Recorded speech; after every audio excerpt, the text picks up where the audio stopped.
be seated.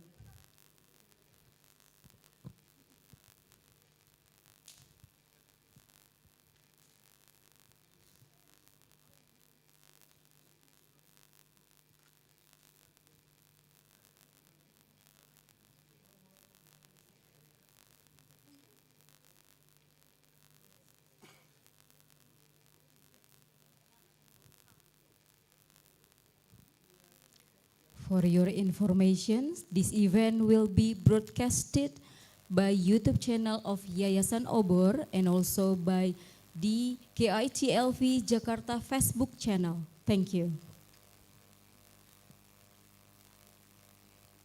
Excellency, distinguished guests, ladies and gentlemen, apa kabar?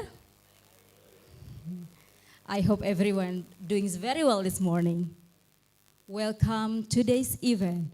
Book launch, mini simposium, and opening of the exhibition on Admire, Despised, and the life and work of Snouck Hurgronje. Most of the program will be conducted in English, and during the Q&A, you can also ask the questions in Bahasa Indonesia. Please allow me to introduce myself. My name is Fira Farhana, and I'll be your host for today. Yang terhormat Bapak Muhammad Syarif Bando, Head of National Library of Indonesia. Yang terhormat Ibu Kartini Nurdin, General Manager of Yayasan Obor Indonesia. Yang terhormat Miss Anneke Otto, President of Executive Board of Leiden University. Yang terhormat Mr. Kurt de Belder, Director of Leiden University Libraries. Yang terhormat Bapak Profesor Jajat Burhanuddin MA as speaker from UIN Syarif Hidayatullah Jakarta. Yang terhormat Bapak Dr. Jajang Arohmana MAG, speaker from UIN Sunan Gunung Jati Bandung. Yang terhormat Bapak Boni Triana, panelis from Historia ID. Yang terhormat Mr. Win van den Do, Dean of Leiden Delft Erasmus University Alliance and the author of biography of Snouck Hurgronje, and all family Snouck Hurgronje who are present today, and dear distinguished guests that I cannot mention one by one. Thank you for coming today. Ladies and gentlemen, to start our event, please rise. And together let us sing Indonesia National Anthem, Indonesia Raya.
seated.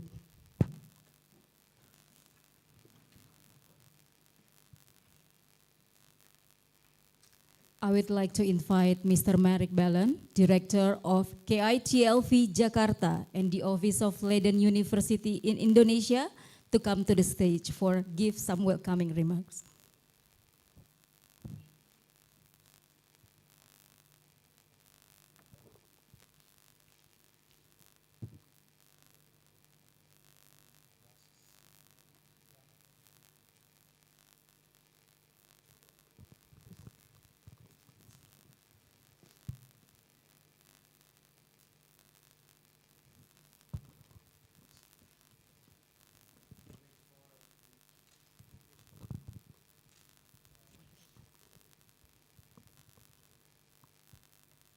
Yes, thank you. Ternyata ada tombolnya. Selamat pagi semua. Selamat pagi. Saya senang sekali semua sudah hadir di sini untuk acara tentang peluncuran buku Snouck Hurgronje. Maaf, I will use a bit of gado-gado, so partly English, partly bahasa Indonesia. I try to avoid to use the Dutch words. Distinguished guests, thank you for coming to this event. I already see some familiar faces here, but first I would like to thank Pak Syarif Bando, who is actually the tuan rumah, our host today, and I'm very grateful that we are allowed to use the facilities, these beautiful facilities here in your National Library. Terima kasih banyak. Pak Wadiman, thank you for coming. Pak Taufik, ada Boni, Pak Boni, Ibu Kartini, Pak Arlo dari EVO, so many familiar faces. Maaf kalau saya tidak bisa menyebutkan satu persatu. Sorry if I cannot mention everybody one by one because I only got a few minutes and Ufira can be mad at me if I talk too long. For me, I think I would like to extend my special appreciation for kerabat dari Snouck Hurgronje yang semua datang ke sini. Really appreciate, thank you very much for coming to this event.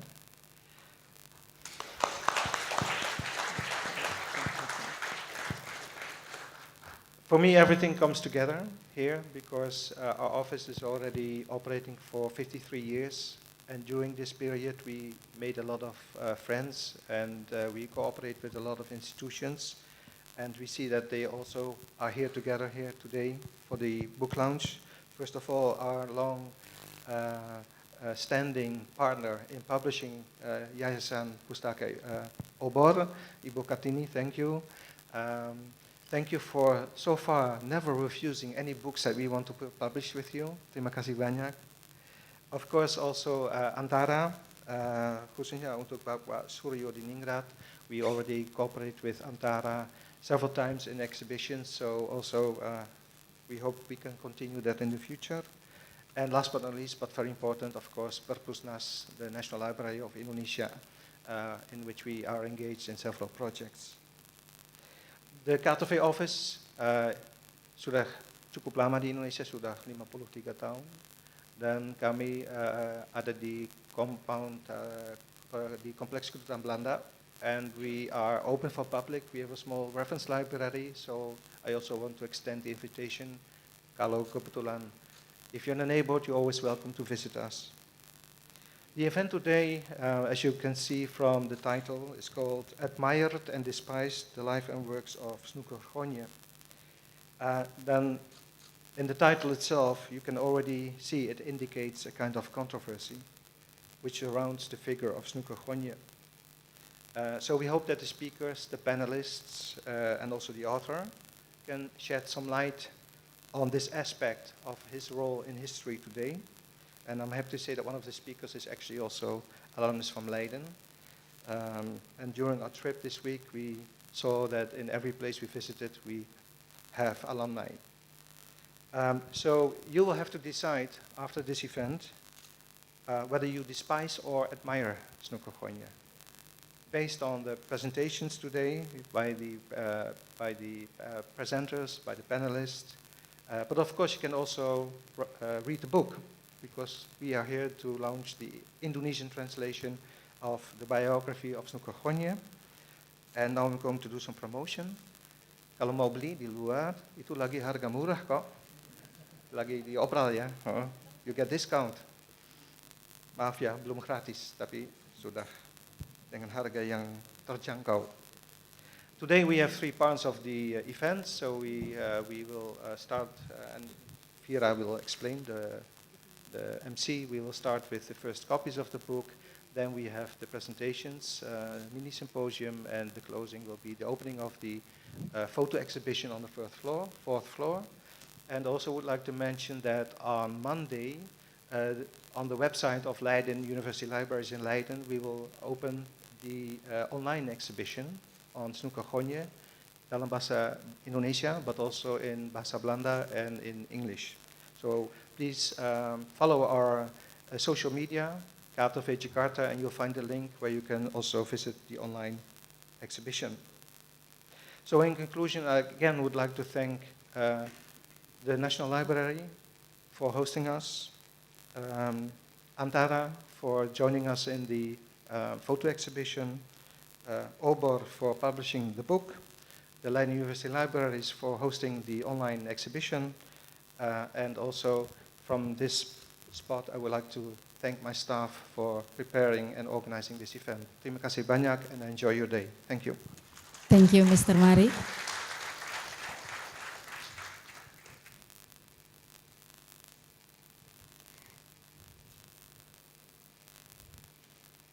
Okay, next I would like to invite Bapak Muhammad Syarif Bando, Head of National Library of Indonesia, to the stage to give his welcoming remark.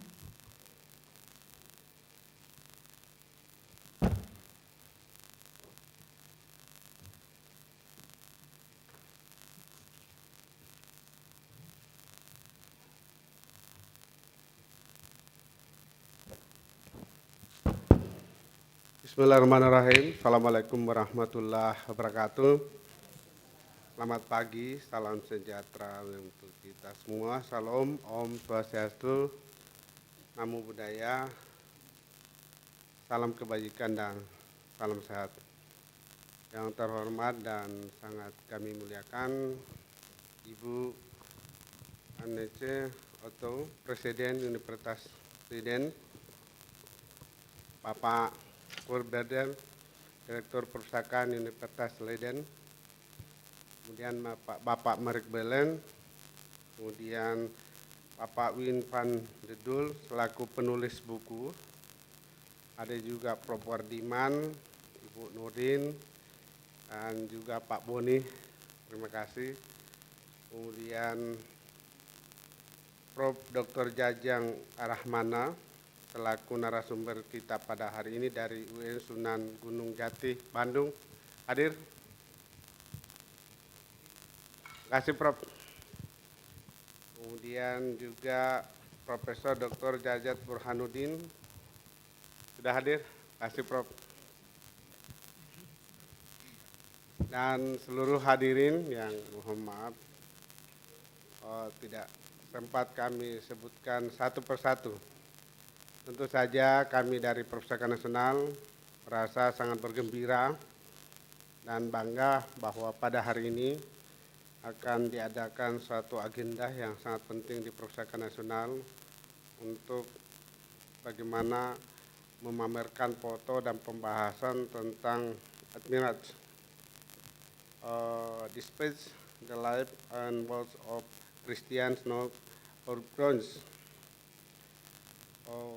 Ini merupakan suatu kesempatan bagi Perpustakaan Nasional untuk terus menjalin kerjasama dengan Perpustakaan Leiden Belanda, dan kami sangat bangga bahwa hari ini Pak Kurberdet bisa berada di Indonesia. Kami ucapkan selamat datang di Perpustakaan Nasional, dan tentu saja sebagai lembaga pemerintah non-kementerian mewakili pemerintah, kami sangat terbuka untuk melakukan kerjasama ini dengan tujuan agar kita dapat memberi pencerdasan dan pengalaman atau pengetahuan baru kepada seluruh peserta yang nantinya akan ikut dalam seminar yang kita laksanakan pada hari ini. Tentu program dari KITLP Jakarta bekerjasama dengan Universitas Leiden dan melaksanakan kegiatan di Perpustakaan Nasional. Tujuannya adalah menciptakan acara besar tentang peluncuran buku, simposium mini, dan pameran foto Admired and Despised, The Life and Work of Christian Snouck Hurgronje. Kerjasama Perpustakaan Nasional dengan Universitas Leiden telah terjalin sejak pengusulan bersama nominasi naskah Babat Diponegoro pada tahun 2012, dan kerjasama tersebut menghasilkan sertifikat Memory of the World untuk naskah Babat Diponegoro pada tahun 2013. Kemudian kerjasama joint nomination antara Perpustakaan Nasional dengan Universitas Leiden dilanjutkan dengan pengusulan bersama naskah Panji pada tahun 2016, dan pada 2012 joint nomination tersebut menghasilkan juga sertifikat Memory of the World. Karena itu sekali lagi atas nama pemerintah Indonesia, kami dari Perpustakaan Nasional sungguh-sungguh menyampaikan terima kasih, penghargaan yang setinggi-tingginya kepada Universitas Leiden atas kerjasamanya dan dukungannya, sehingga beberapa naskah yang sangat penting bagi Indonesia telah mendapatkan pengakuan dunia internasional melalui Memory of the World. Kemudian kita juga pada saat ini telah mengusulkan nominasi naskah Hikayat Aceh sebagai Memory of the World pada tahun 2021, dan hasil joint nomination naskah Hikayat Aceh akan diumumkan pada tahun 2023 ini. Kami mohon doa, mudah-mudahan juga Hikayat Aceh nanti bisa mendapat pengakuan.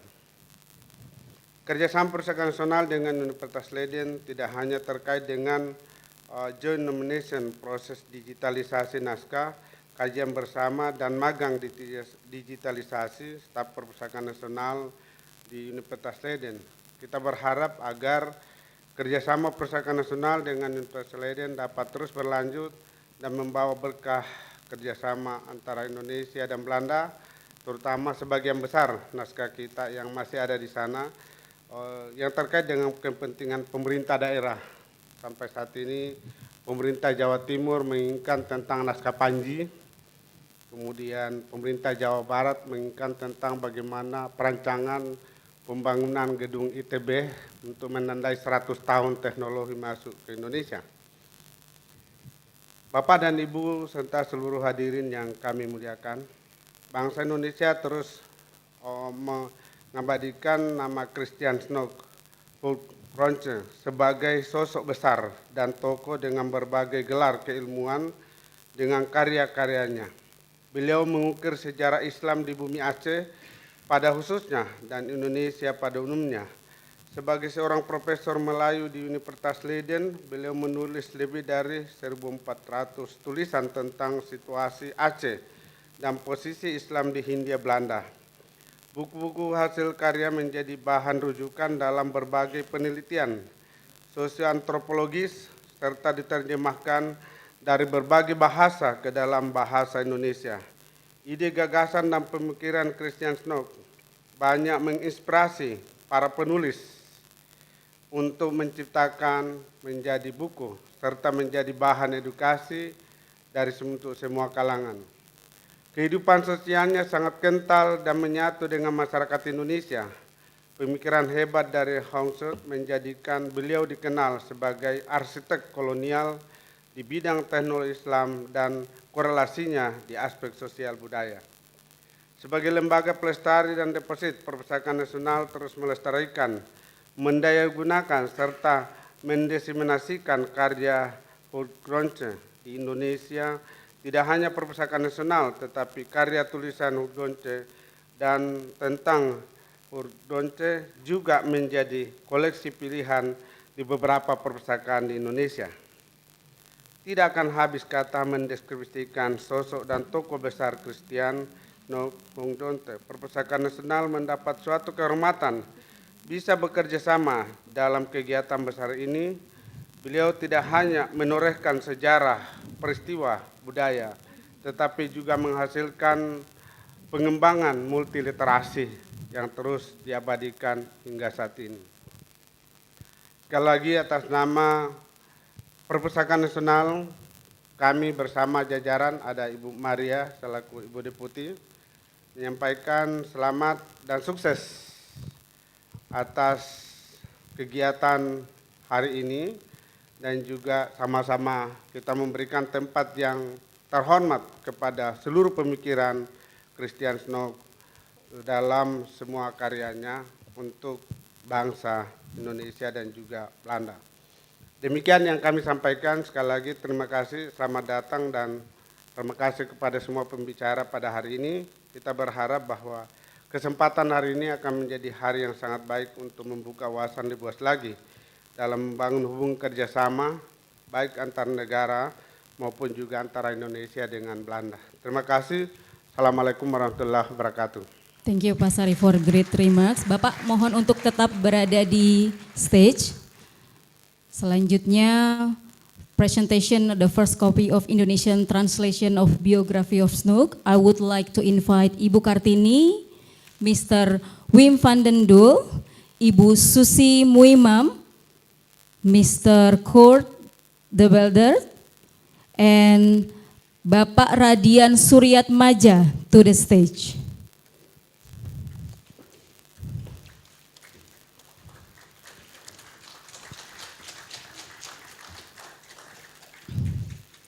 Oke,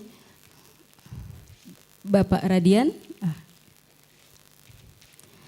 Next, Ibu Kartini will present the first copy of the translation to Mr. Wim van den Doel.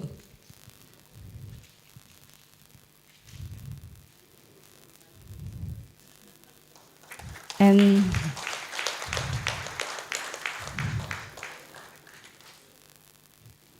okay, next. Okay, next, Mr. Wim van den Doel present a copy of his book to Bapak Muhammad Syarif Bando,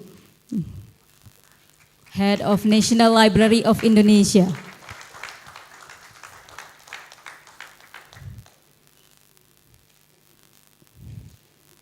Okay, next, Mr. Wim van den Doel present a copy of his book to Ibu Susi Muimam on behalf of the translator of the book.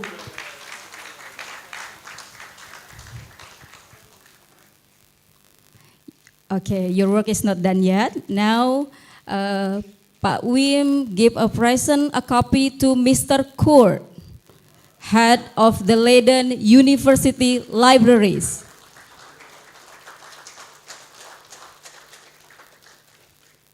Okay, last not least, Mr. Wim give a copy to Bapak Radian Suryatmaja on behalf of Snouck family.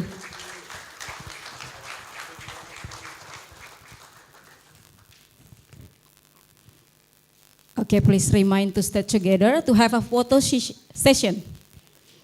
To have a photo session together.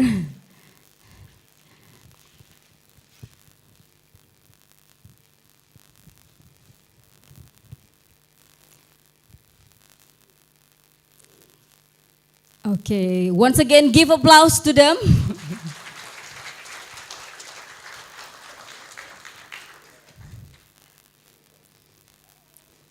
Thank you.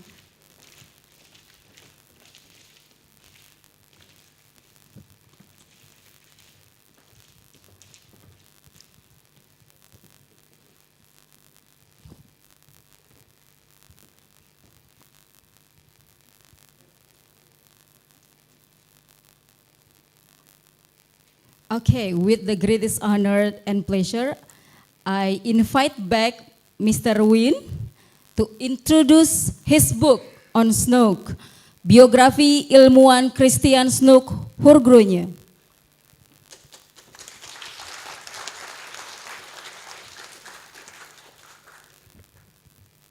Good morning everyone.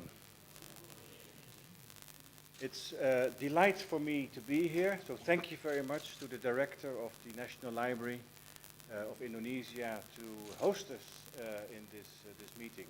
It's a very special moment for me, of course. It's a special moment. It's even more special if I tell you that the Dutch version of the book was published in early 2021. And of course, we all know this was during COVID time. So there was no book launch at that time. I was just given by the mail, by the post. There were a few books delivered at my home, and that was it. So this is the first real book launch of my book. So thank you very much for having this opportunity. I also welcome, of course, the descendants of Snouck Hurgronje, who also helped me in writing the book by providing me information and pictures. And some of them are also in the book. And without their help, this book in this form would not have been possible. And I got help from many other people. Dr. Yang is here, and he helped me translate Sundanese letters written in Arabic of friends of Snouck Hurgronje, which are in the library of Leiden University, but I could not read them, so I got also help from them. So thank you very much for all the people who helped me writing this book. Ladies and gentlemen, I first came across Snouck Hurgronje when I was a student at Leiden University. I was a student of Professor Kees Vasseur, and he said you have to look into the civil service of the Dutch, the Binnenlands Bestuur, on Java. And I read Snouck Hurgronje's article, de Inlandse bestuursambtenaren op Java, de Inlandse bestuursambtenaren in het bijzonder op Java. The Indonesian civil servants, especially on Java. This was an article in the famous Dutch journal, De Gids, and it was a kind of very anti-colonial rule article in which Snouck Hurgronje showed himself as a very progressive thinker, criticizing Dutch colonial rule. So this was the first time I got acquainted with Snouck. And at the same time, of course, there were articles on Snouck, critical. Mr. van Koningsveld, also a professor, he wrote newspaper articles on Snouck Hurgronje, rather negative ones. So already at that time, I couldn't match, in a way, the image of Snouck Hurgronje and his work. Because his work, I thought, well, this was quite progressive. And so why, you know, so this was the, yeah, I'm getting old, so it was already in the 80s of the 20th century when I did it. Well, then I did other things and became dean of a faculty, and then you don't have time to do any research and so on. And at a certain moment, I was not anymore any dean, so I had some lunch with my publisher in the Netherlands. So publishers are also very important people. Without publishers, no books. So without publishers, no authors. You can be an author, but without a publisher, nothing happens. So my publisher in the Netherlands, he said, what should you do? And he said, you have to write a real book again. Then I thought, hey, let's revisit Snouck Hurgronje, and let's try to do research on him as an historian. So really, try to read all the documents, all his letters, and start from the start, from scratch again, and do research as an historian. I won't say too much about it because we have a panel discussion later on, and we will come back to, I think, the controversies and so on. So I won't discuss them. I would only like to raise two little details from my research, which counters in a way the negative vision of some people. So one story, of course, of what the big story of Snouck is that he was hired by the Dutch government to do espionage, in a way, in Jeddah or in Mecca, to spy on Indonesian pilgrims. Well, the real story, of course, is that, yes, the consul of the Netherlands in Jeddah wanted somebody to do research on Indonesian pilgrims, that's true. And he approached Snouck Hurgronje, do you want to do that?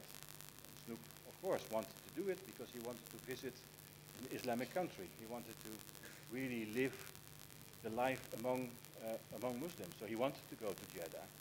But then they knocked on the door of the Dutch government, and of course the Dutch government denied any financial help, any help, because they didn't consider Snouck Hurgronje as a possible researcher, because Snouck didn't know Indonesian or any other language of the archipelago. So how can you be investigating Indonesian pilgrims? Impossible. So the Dutch government denied any help to Snouck Hurgronje, and this consul, he went along to rich Dutch people and scientific societies, and they raised the money for Snouck Hurgronje to go to Arabia. And Snouck one time wrote a little report for the government, and this was dismissed immediately because Snouck was not considered serious. So this idea of Snouck being an official spy turns out to be totally non-existent. Isn't true.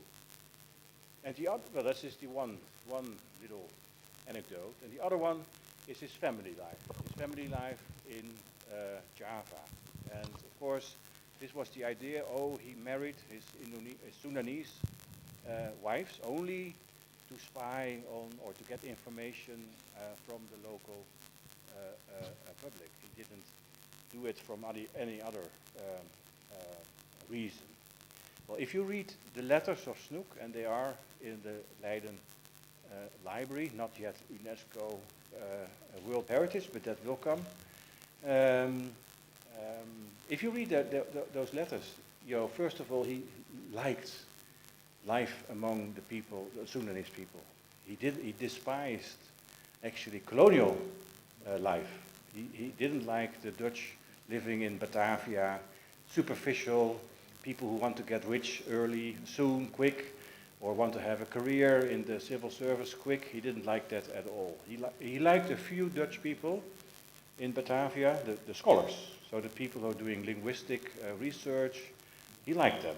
So they had a few people like Mr. Brandes and so on, so they had a few of his friends, but they were very limited, and he liked life among the Sundanese people.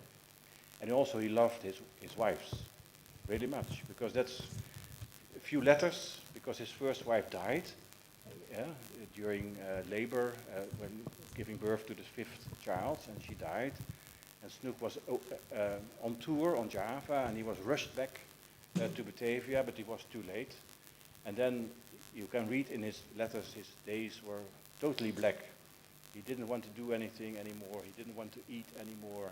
He was totally, yes, he was completely shocked by the death of his wife. Well, you are not writing this. He had one friend in Bogor, Buitenzorg, so he wrote this very personal letters to him. And you don't do that if you don't really love your wife, of course. So this is, if you, so the research in the letters, and I think a lot of people criticize Snouck never read those letters. They never took the effort to really go through all the personal letters of Snouck Hurgronje. If you read them, you get a totally different picture, I think, of him than the picture is sometimes in the discussions. So these are two little details I found out simply by doing research as an historian, simply by starting with the first letter and then reading, and then in the end, of course, you have the final letters when he dies. But that's how I try to write this biography. So as an historian, bringing together this fantastic, intriguing life which took place in Arabia, in Indonesia, in the Netherlands, with a pen in his hand which was very sharp, and not always a nice person, I think. So he terrorized, Mr. President of the Leiden University, he already terrorized his PhDs a lot. So he was not a nice man for his students, because he wanted to have his students to be at the same level as he himself. So it was not always easy. I think he died as a sad man, as a disappointed man, because one of his last predictions was that if the Dutch would not change course, would not change policy in Indonesia, the entire Dutch East Indies would end in a violent conflict. So he predicted in a way that in the end there would be a violent conflict between Indonesia and the Netherlands. And he was very sad about it. So I think he died as a disappointed, sad person. Of course, this is just a few little details. There's much more to say about it, but we have other speakers and we have a panel, so other issues will undoubtedly follow. I liked writing the book, so that's my final. I hope you like reading the book. At least I liked writing the book, so that's already, for me that's already enough, but I hope you enjoy reading the book. So thank you very much. Thank you, Mr. Wim. Ladies and gentlemen, for information, this book is translated by Ibu Susi Muimam, Ibu Nurhayu Santoso, dan Ibu Maya Sutejali.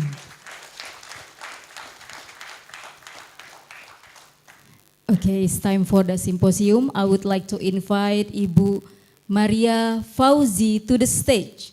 She will be our moderator today.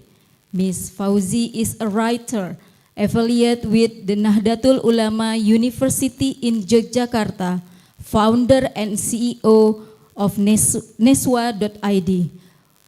Bu Maria, the stage is yours.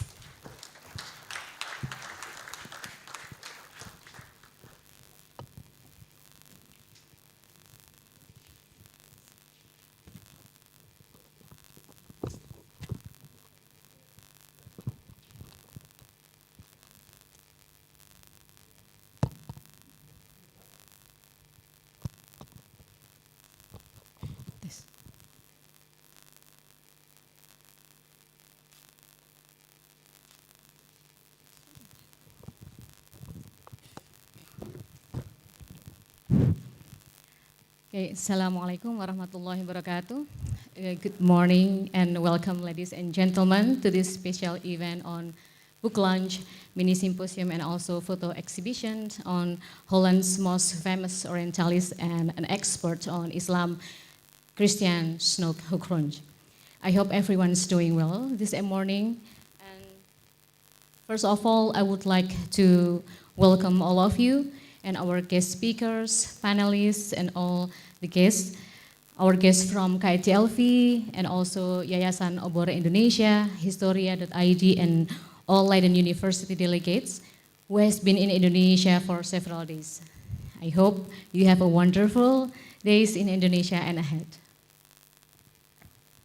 I myself is Maria Fauzi, and I'm pleased to be your moderator this morning. So before further discussion, let me first introduce our guest speakers today and our panelists who are very well known in the study of Islam, history in Indonesia, and also specifically about Christian Snouck Hurgronje. I would like to invite to come to the stage our guest speakers this morning. We have here Professor Jajat Burhanuddin. Please come to the stage.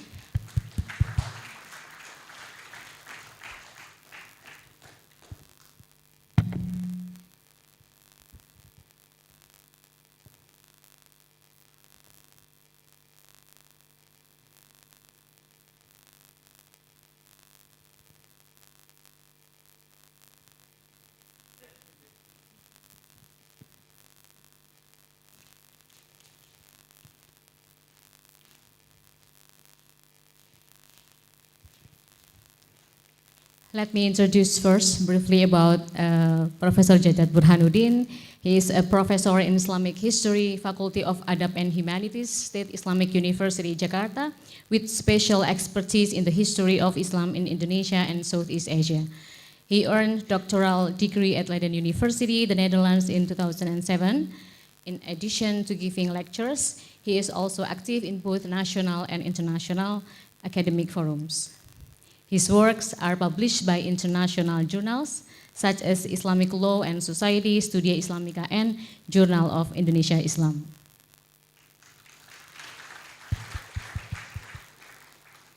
So our second speaker is Professor Jajang Ar-Rahmana.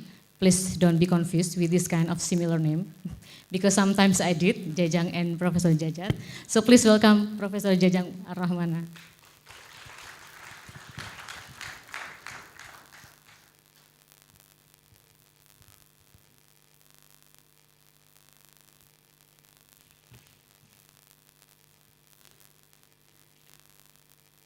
Professor Jajang Ar-Rahmana is a lecturer from UIN Sunan Gunung Jati, Bandung. In 2013, he completed his doctoral education with a dissertation discussing the interpretation of Al-Quran in Sundanese.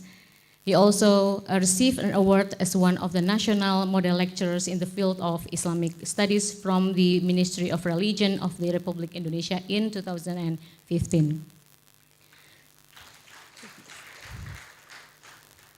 So there will be another discussion with our panelists and also with the author of the books of Admired and Despised, the Life and Works of Snouck Hurgronje. So please join us to come to the stage, Pak Wim van den Doel and also Pak Boni Triana.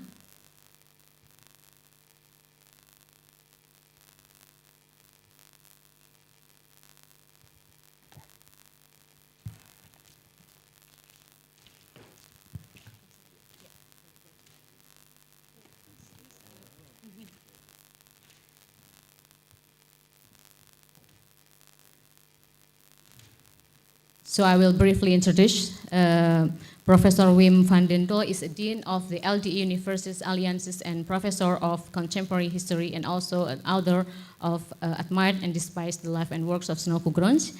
And we have also Pak Boni Triana, who works as Editor-in-Chief of Historia.id, initiator of the Multatuli Museum, Rangkas Bitung, and also a curator of the Revolution exhibition at the Rijksmuseum and author of several books. So thank you for our guests today and joining us this morning for our mini symposium. There is a very exciting morning plan today, including what I know will be a wonderful mini symposium. The event will be closed with the opening of photo exhibition in the 4th floor in this building. Snouck, Real and Rich Life fragments, which are the feature in this exhibition. So we have also our speaker and panelists today for our mini symposium. Each of our symposium will bring here a different perspective and unique that helps us understand about this topic. So discussing the life and works of Snouck Hurgronje will be interesting for all of us, not only because he was a great scholar in Islamic studies, but also he has a huge impact on colonial administration and the Dutch East Indies. Christian Snouck Hurgronje, who lived in 1857 until 1939, was one of the important scholars in Dutch and Indonesian history and a key figure in the colonial administration of Dutch East Indies. In his own time, he was greatly admired of his knowledge and work, but ultimately also criticized for his increasingly progressive ideas.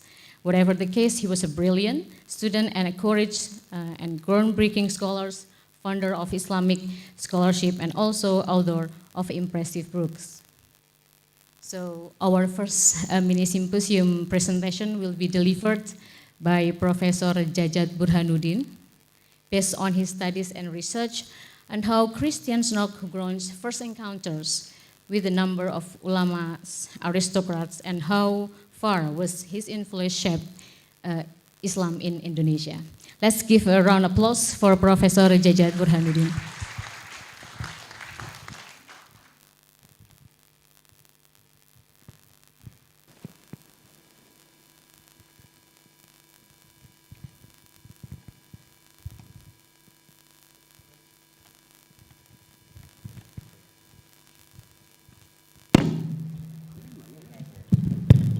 Halo, oke.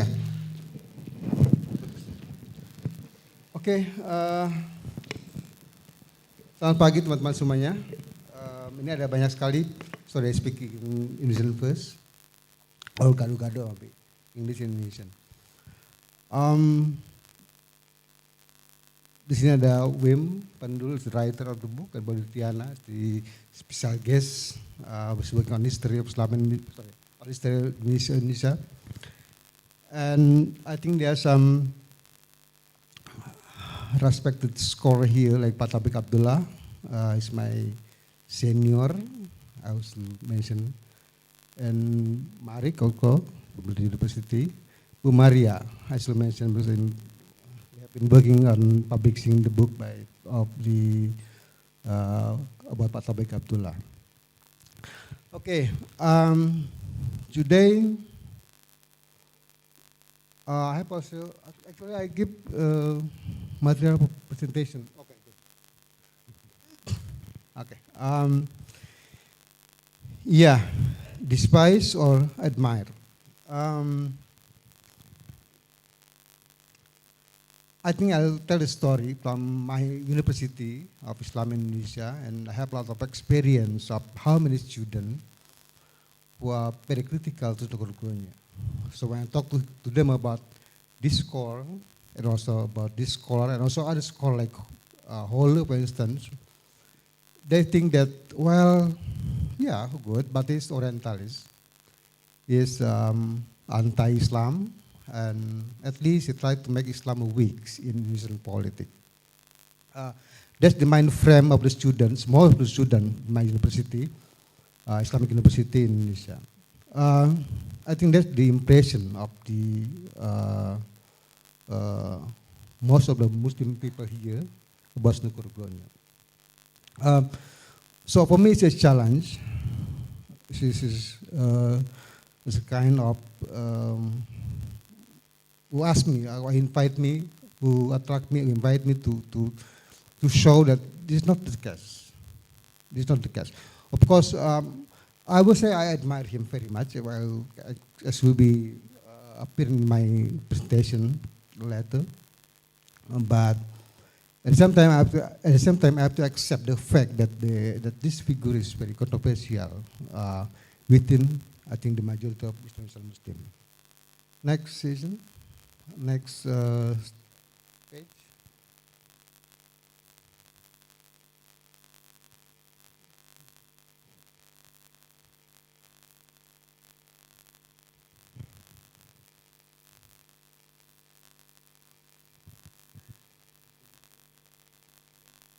Okay, the first thing I want to say about the book,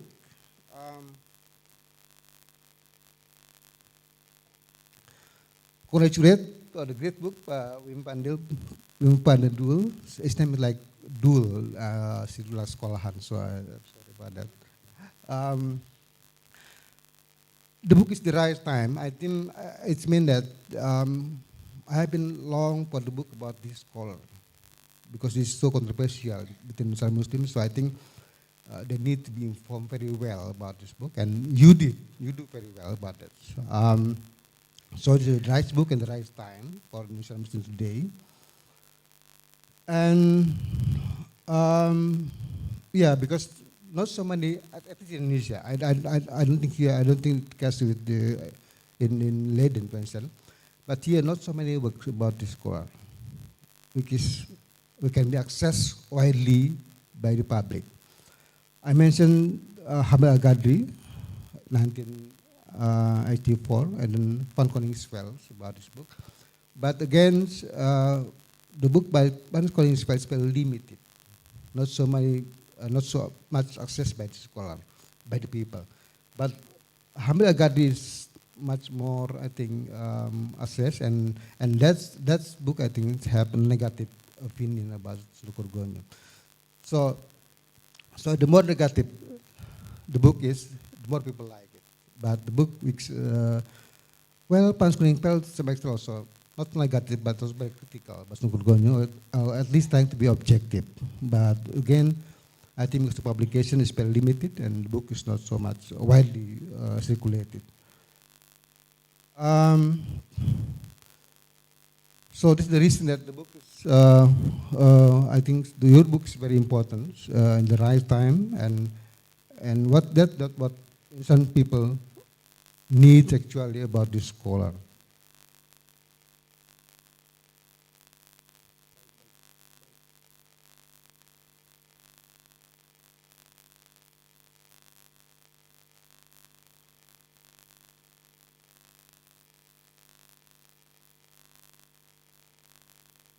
Yeah, I think I should mention Ines because Ines also has a great contribution about to introduce Dutch University Islamic Studies to Indonesia Nasional. I'm also graduate from Ines program in the MA. I met so many students. I think some people here perhaps who also graduate from this program, and I think it's very influential in making Islamic university like UIN now is changed dramatically. His opinion, his thoughts about Islam, including his view about scholar like Snouck Hurgronje. And also, Ines also, I think, published a lot of books from Dutch sources, including the book like Chinese by Snouck Hurgronje. And so many books are actually translated into Indonesian, and then, but again, the circulation is very limited because it's already published by Ines, and then Ines is very much circulated. It's very limited. Not so many people got the access to the book. That's why I think still the Dutch scholar on Islam in Indonesia is not so much well accessed by the public. I mean, people much more familiar, for instance, with American scholar like Clifford Gates, for instance, instead of Snouck Hurgronje. In case of Aceh, for instance, Bowen is very well known, the modern scholar, but instead of, for instance, Snouck Hurgronje. So that's why I think perhaps it needs to be reconsidered to perhaps to republish the book, because there are so many important books, including the advice of Snouck Hurgronje to Dutch colonial government. Okay, next. Okay.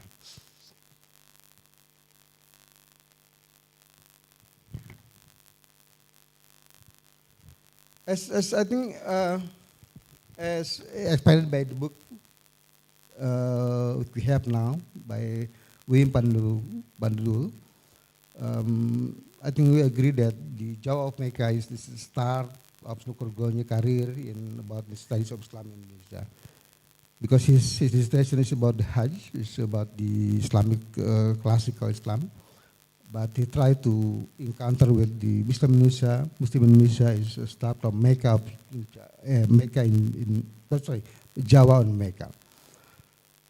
And from that, then he continued with the direct observation in Java, actually, when he asked Hasan Mustafa to accompany him to tour of travel to the ulama in Java. Just he want to know how to the way Islam was practiced, leading the religion to evolve into an established system within the society. So from that experience, he tried to look at how much that Islam influenced the life of the Muslim people of Indonesia. I think that's the question. The main question is how much. Is Islam very important or just superficial? It is important. In what aspect is important? This Sharia. In what aspect? That he tried to understand about this point. Next.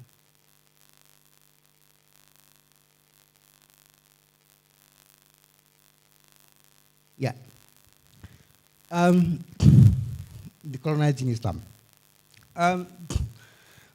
I think we have to accept the fact that he came here as a colonial advisor.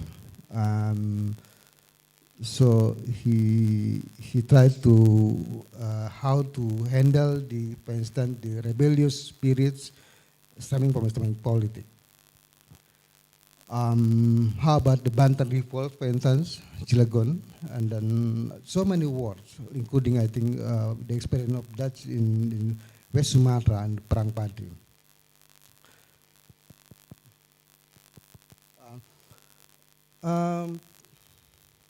In this case, I think this is very classical actually. If you look at the book by him about the Mecca, for instance, he tried to tolerate the Islamic religious practice. He said, people who come to Mecca is not so harmful. They are very pious. They just want to practice their religious obligation well, and that's not dangerous in the politics, unless they transform Islam into the politics. That's the point of Snouck Hurgronje. So if this is the case, so I think he tried to make a kind of separation or distinguish between a Muslim who are religiously pious and Muslim who tend to be political in the movement. So there's Islamic politics and Islamic culture. So I think Indonesia Muslim is very familiar since Nurholis Majid, for instance, in 1970, they started Islam yes, but Islam no. So that's kind of thing. So this is also the thing which start, I think, with the idea of Snouck Hurgronje, when we try to distinguish between Islam politics and Muslim practitioner in religious observation in general. In that case, so he is to be tolerant to the Muslim, to the religious practice, but not to the Islamic politics. At the same time, to counter the increasing influence of Islamic politics on Islamic influence in general, he tried to strengthen adat, local tradition, as a mechanism to counter the Arabo-Islamic influence. I think from people from West Java is very well known. For instance, the Hole prohibit all the penghulu in West Java to write in Arabic character. He tried to ask them to write in Latin script as a kind of trying to avoid the Arabo-Islamic influence in Muslim life. In this case, it's within the penghulu of West Java.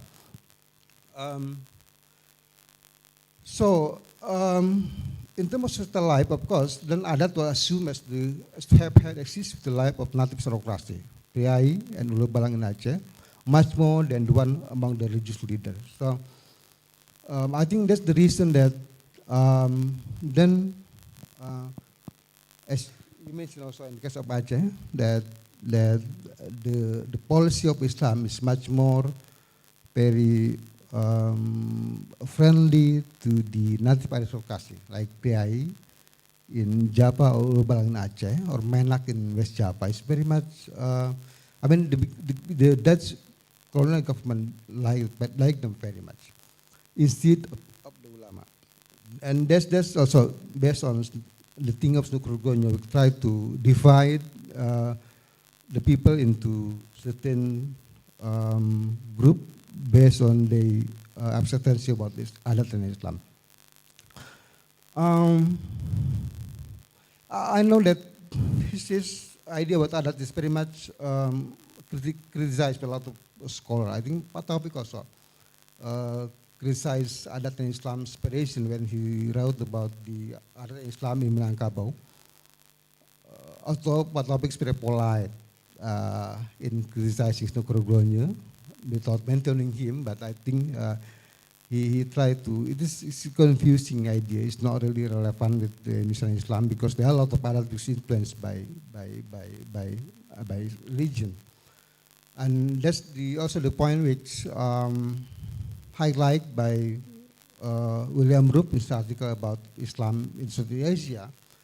And the most important legacy of Snouck Hurgronje is the separation between adat and Islam. The separation between adat and Islam is the most important legacy of Snouck Hurgronje in Islamic studies. Okay. So I like to talk about Adha Mustafa.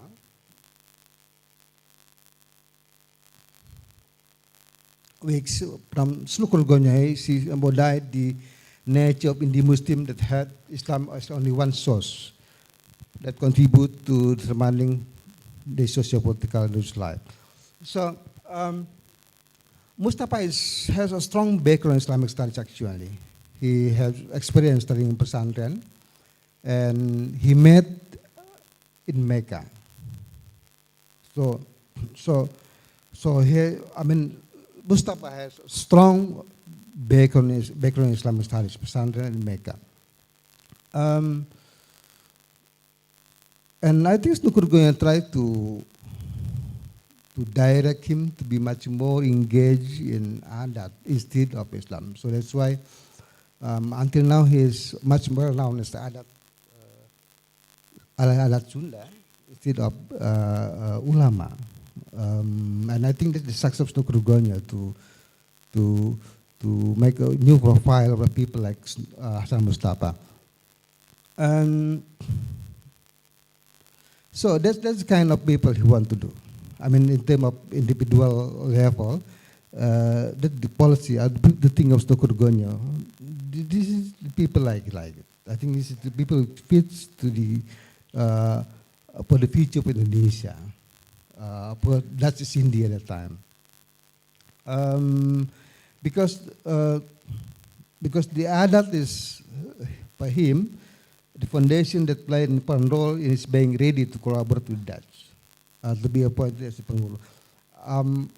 I don't know, there's a question about that. This is because of his become penghulu and then he tried to more engage in adat, or because of adat then he become a penghulu. I don't know. But I think in this case, there's a contribution of Snouck Hurgronje to make him much more convenient to find out the new knowledge that adat is much more important instead of penghulu with kitab Jawa, with this kitab.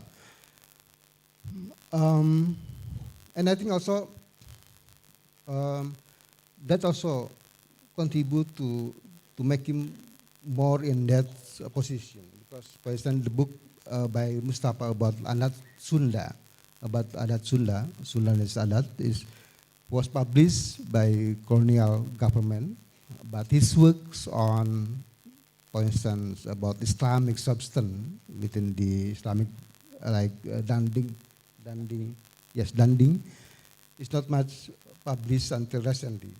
Only the source of study by very limited circle of Muslim in Sufism, I mean, in West Java.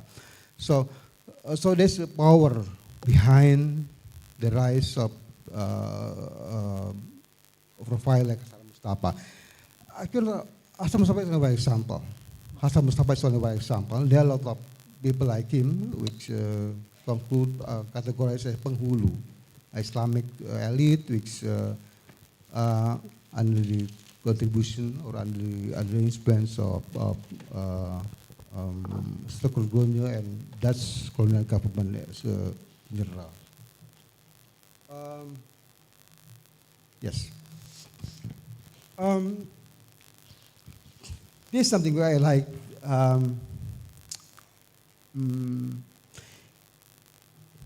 He just not colonizing Islam,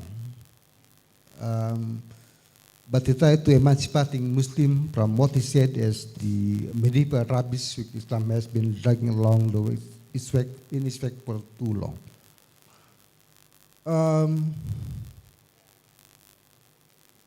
I have an experience. Do I have time? How long? Okay. I have experience of looking at the long movie of Charlie Wilson War. This about the American involvement in combating Soviet in Afghanistan. So U.S. tried to help Mujahideen to war against the Soviet troop in Afghanistan. In the end of the movie, it was Tom Hanks, the star, who said that now, at the end of the movie, very end, he said, now I think we start thinking about the education for Afghanistan. We have him in military, but now it's our turn to educate him with democracy and so on and so forth. But then the U.S. Department, U.S. government said no, it's not our business any longer. We just need to push Soviet troops, but now it's not our business any longer. So I would say that in that case, I think we can understand. We understand that now. Few years later, there's a Taliban in Afghanistan because there is no education for the Muslim Afghanistan during the critical time. So, when I talk about the ethical quality of the Dutch government, and of course the thing of Snouck Hurgronje about that.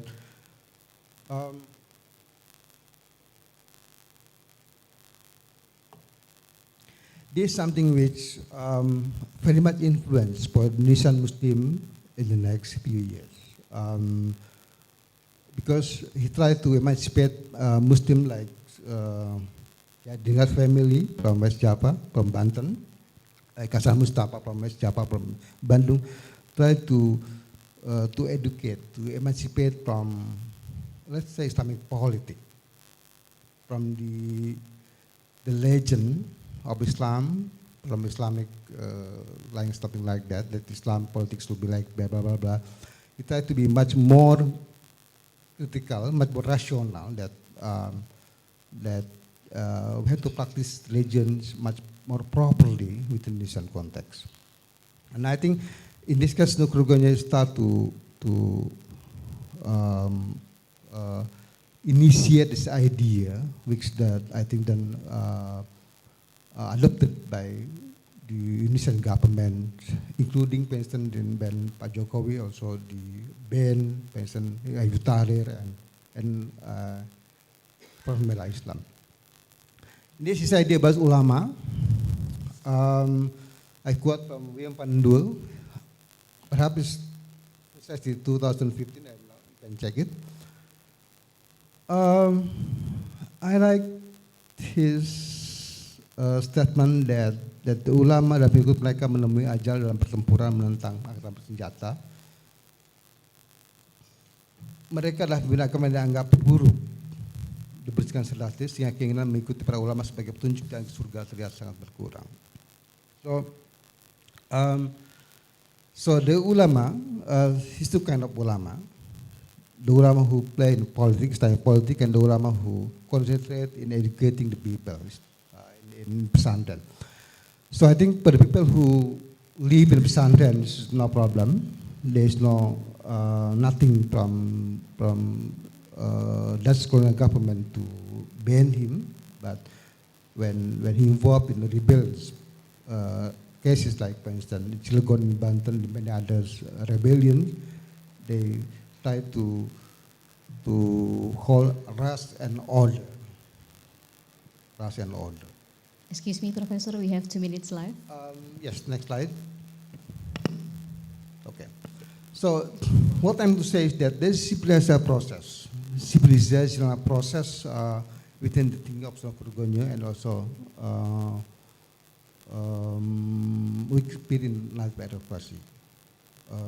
I think this is it's my statement actually that this is a process of civilization making, that people become much more educated, modern education, and then so they try to be much more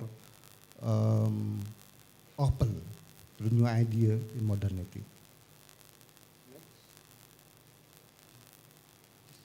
Minute. Yeah. Now, what's more important is that this process not only occurred within the ulama community, because civilization was not possible. I mean, it's not only within the Priai, but also followed by the ulama community like Muhammadiyah and NU. So that's why I think there's the how to say, the movements gain modern modernity from Puswan Priai and the Kaum Santri and then Abangan, I think. If we can make kind of categorization, but at least there's a much kind of movement to become more modern, and I think in this case, Snouck Hurgronje is pretty much give much contribution. So I said that it deserves to be admired.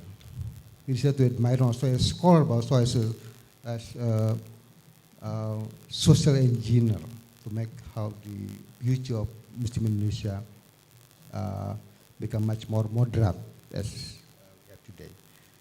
Thank you. Makasih banyak semuanya. Let's give a big round of applause for Professor Jajat Burhanuddin. Thank you very much, Professor Jajat Burhanuddin. So regarding to what Professor Jajat has already mentioned, that Christian Snouck Hurgronje have initial relationship with a number of ulama and government officials, and that would happen not only when he was in East Indies, but since he was in the Hijaz. So during his lifetime, Snouck Hurgronje conducted correspondence with a number of scholars and rulers of Islamic world from Morocco, Egypt, Turkey, Hijaz, and Persia, and the archipelago, of course.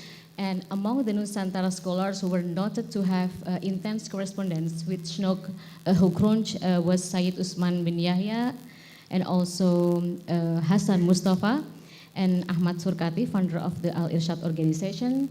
And the topic about Christian Snouck Hurgronje's special relation with Haji Hasan Mustafa will be delivered by Professor Jajang Ar-Rahmana's presentations as our second speaker this morning. Professor Jajang has been studying for years about this topic and wrote a book titled Informan Sunda Masa Kolonial. Professor Jajang, the floor is yours.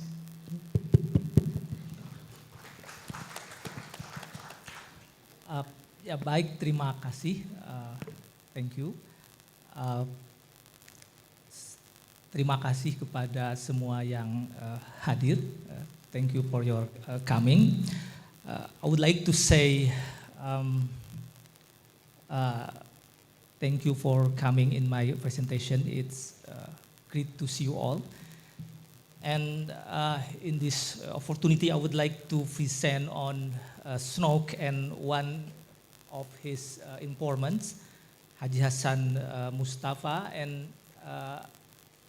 I use Hasan Mustafa's letters to Snouck as an important source to know his role in the Acehese Dutch War and Snouck's advice to the Dutch government. And there are so many letters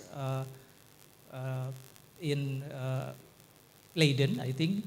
And in this presentation, first I will explain to about the friendship between Hasan Mustafa and Snouck. Then I will discuss Hasan Mustafa's role as an informant for Snouck. And finally, you will know how Hasan Mustafa's letters inform many crucial issues, I think, on the Dutch in this situation. And also I will focus on Hasan Mustafa's role in influencing the Dutch official in Aceh, such as in the case of Teku Umar, who betrayed the Acehese people. And I also will describe on Malay ethical guidebook and Hasan Mustafa's role to civilize the Acehese people. And the last, it is also important to discuss on Snouck's family in Priangan. And terima kasih atas kehadiran semua keluarga Snouck di Jakarta, Bandung, juga Ciamis. Terima kasih semuanya.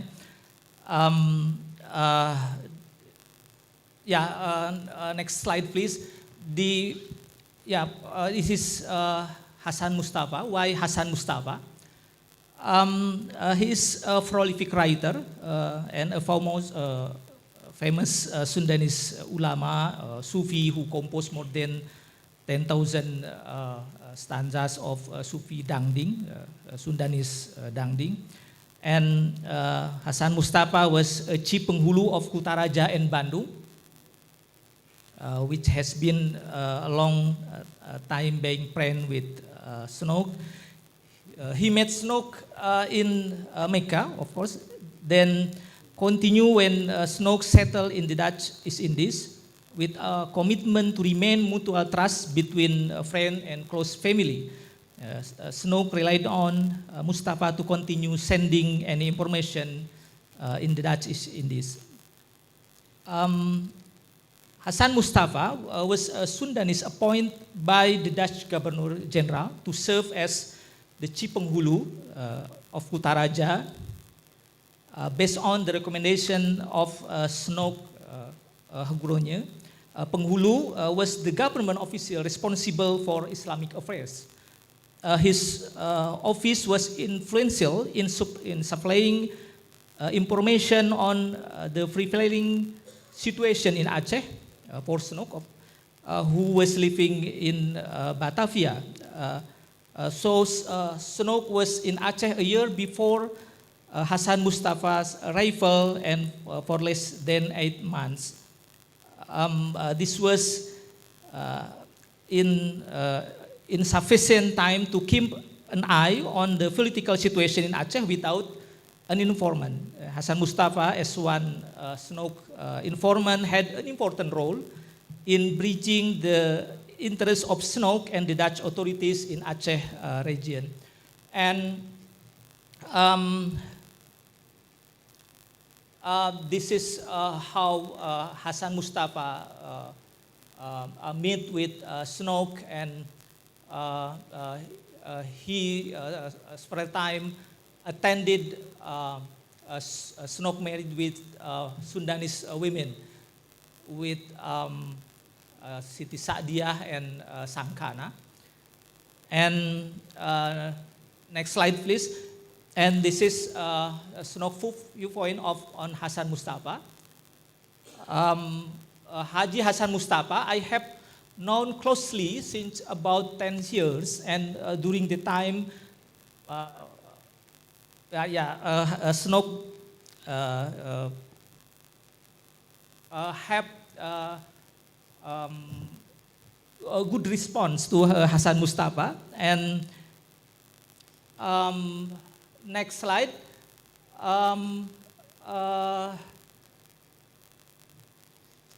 I use manuscript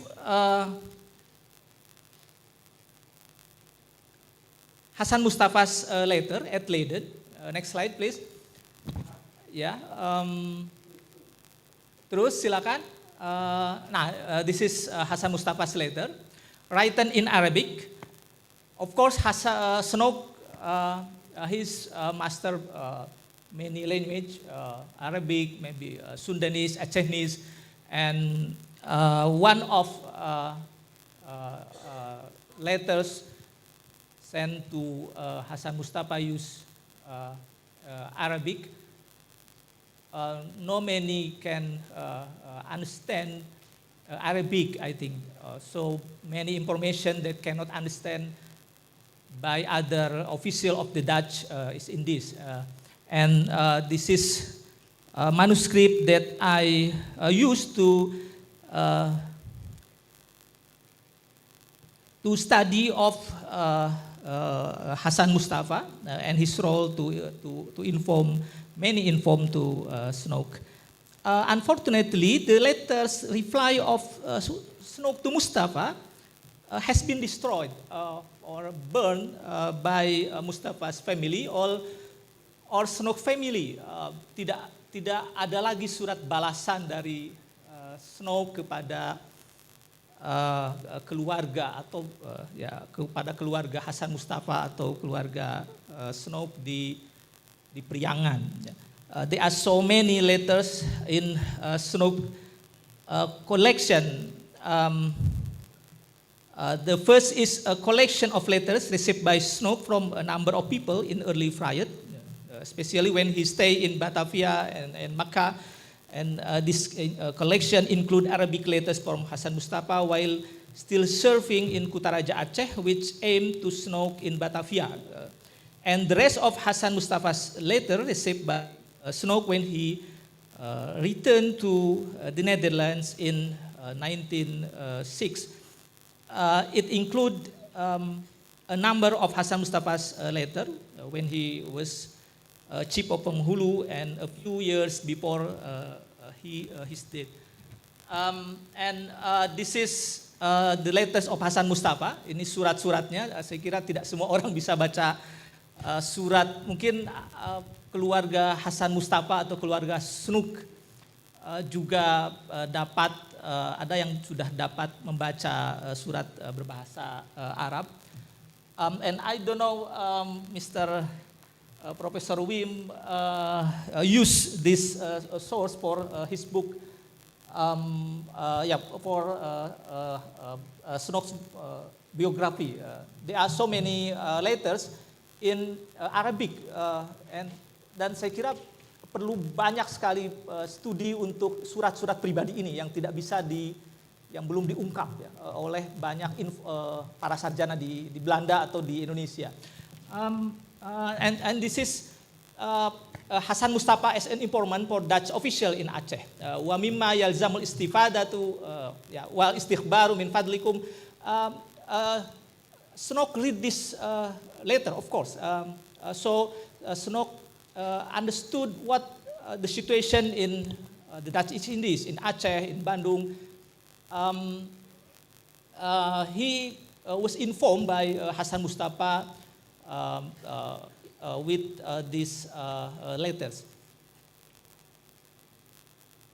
Next, this is one important issue, I think, on how Hasan Mustafa informed Snouck about the Teku Umar.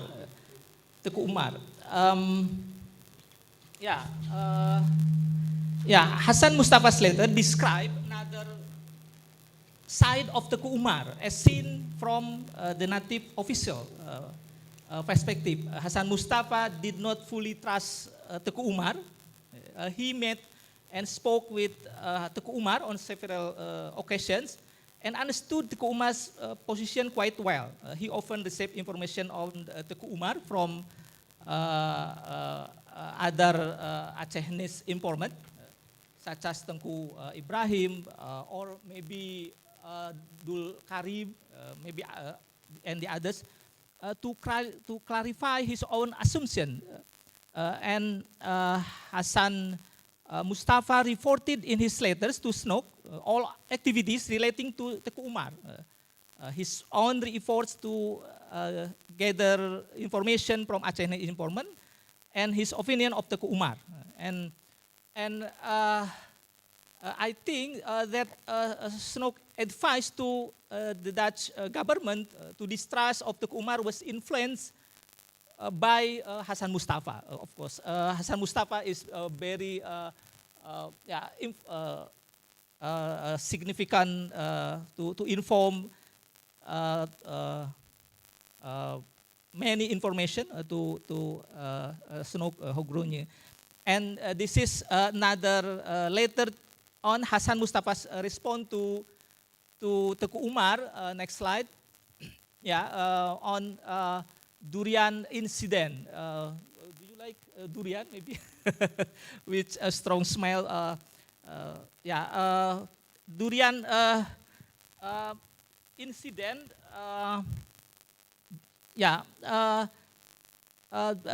Hasan Mustafa described the durian incident entitled Risalatul Wal'in An-Narin Piwak Ati Durin, the treatise of the flames of the durian incident. It was related by Hasan Mustafa with information from an Acehnese informant. This was the first case that Hasan Mustafa reported on to demonstrate serious dispute between Teku Umar and Teku Amin and other Acehnese fighters. Teku Umar, who had developed a closer relation with the Dutch authorities, finally received Dutch military aid against the troops of Teku Amin. The durian incident shows further further collusion between Teku Umar and the Dutch authorities when he received various privileges. And as we know, Teku Umar received various privileges such as the title of Tengku Johan Pahlawan, the right to have his own soldiers, weapons, office fee, and houses. Of course, he had previously fought alongside the Acehnese force. And next, Hasan, the other issue, I think, has Teku Umar as a traitor. He had maybe a dilemma. Saya kira Teku Umar punya posisi yang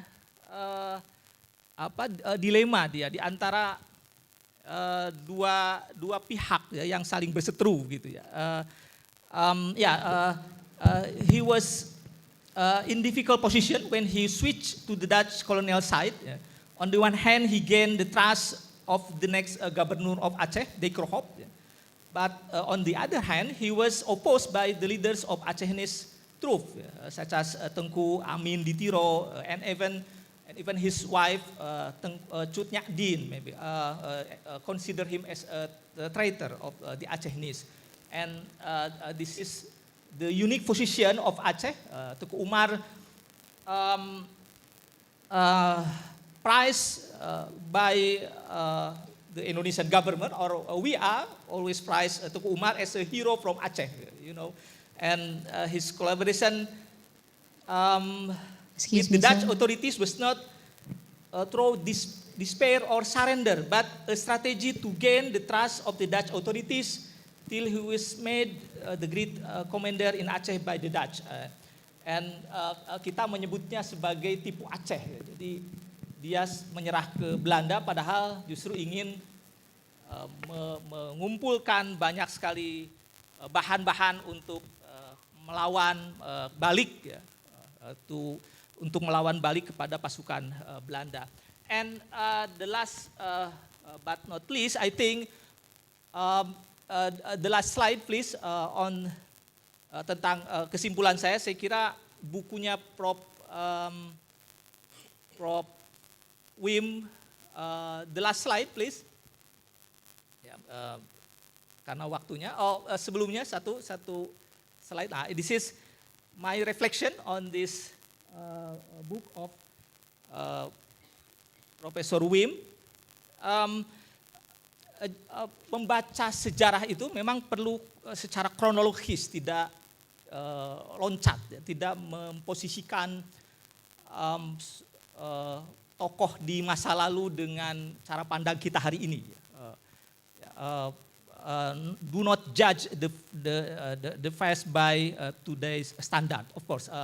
Karena standar kita hari ini yang menganggap Teku Umar sebagai pahlawan itu beda dengan masa lalu. Termasuk saya kira keluarga Snouck, keturunan Snouck atau sosok Snouck yang itu juga perlu kita posisikan dengan kronologi sejarahnya masing-masing. Yang dahulu tentu saja berbeda situasinya dengan kita hari ini. Dan bukunya Pak Wim saya kira punya banyak kontribusi, meskipun satu misalnya kekurangan saya dari saya sebetulnya Pak Wim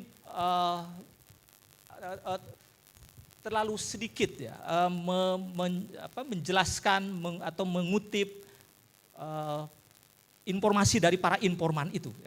There is too little information from his informant in the letters of informant. There are so many informant in the circle of Snouck. And Pak Wim, saya menyadari kekurangan itu karena bahasanya bermacam-macam. Ada Sunda, ada Arab, ada Jawa, ada juga Aceh juga, dan itu memang sangat kompleks dan tentu tidak mungkin muat ke dalam satu buku yang ingin merangkum semuanya. Nah, itu dan tugas kita, keluarga Snouck, kemudian kita sebagai para sarjana untuk melanjutkan studi Ya, termasuk salah satunya para informan dari Snouck itu.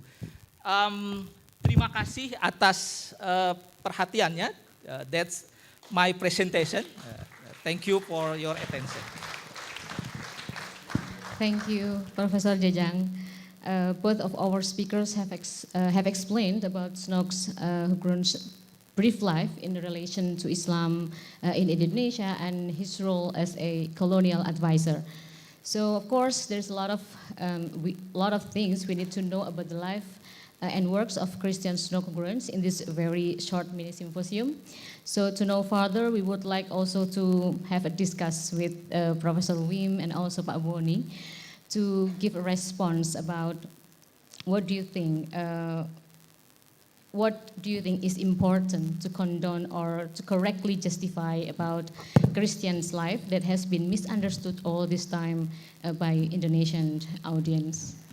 Probably Pak Wim atau Pak Boni or Pak Boni can give a response, or do you have like highlight for the life of Snouck Hurgronje that you have to mention to Indonesian audience that all this time has been misunderstood? Thank you. Well, I don't know what people do understand a lot of different things. Yeah. So you cannot respond to the misunderstanding about Snouck Hurgronje because there are many interpretations. So I think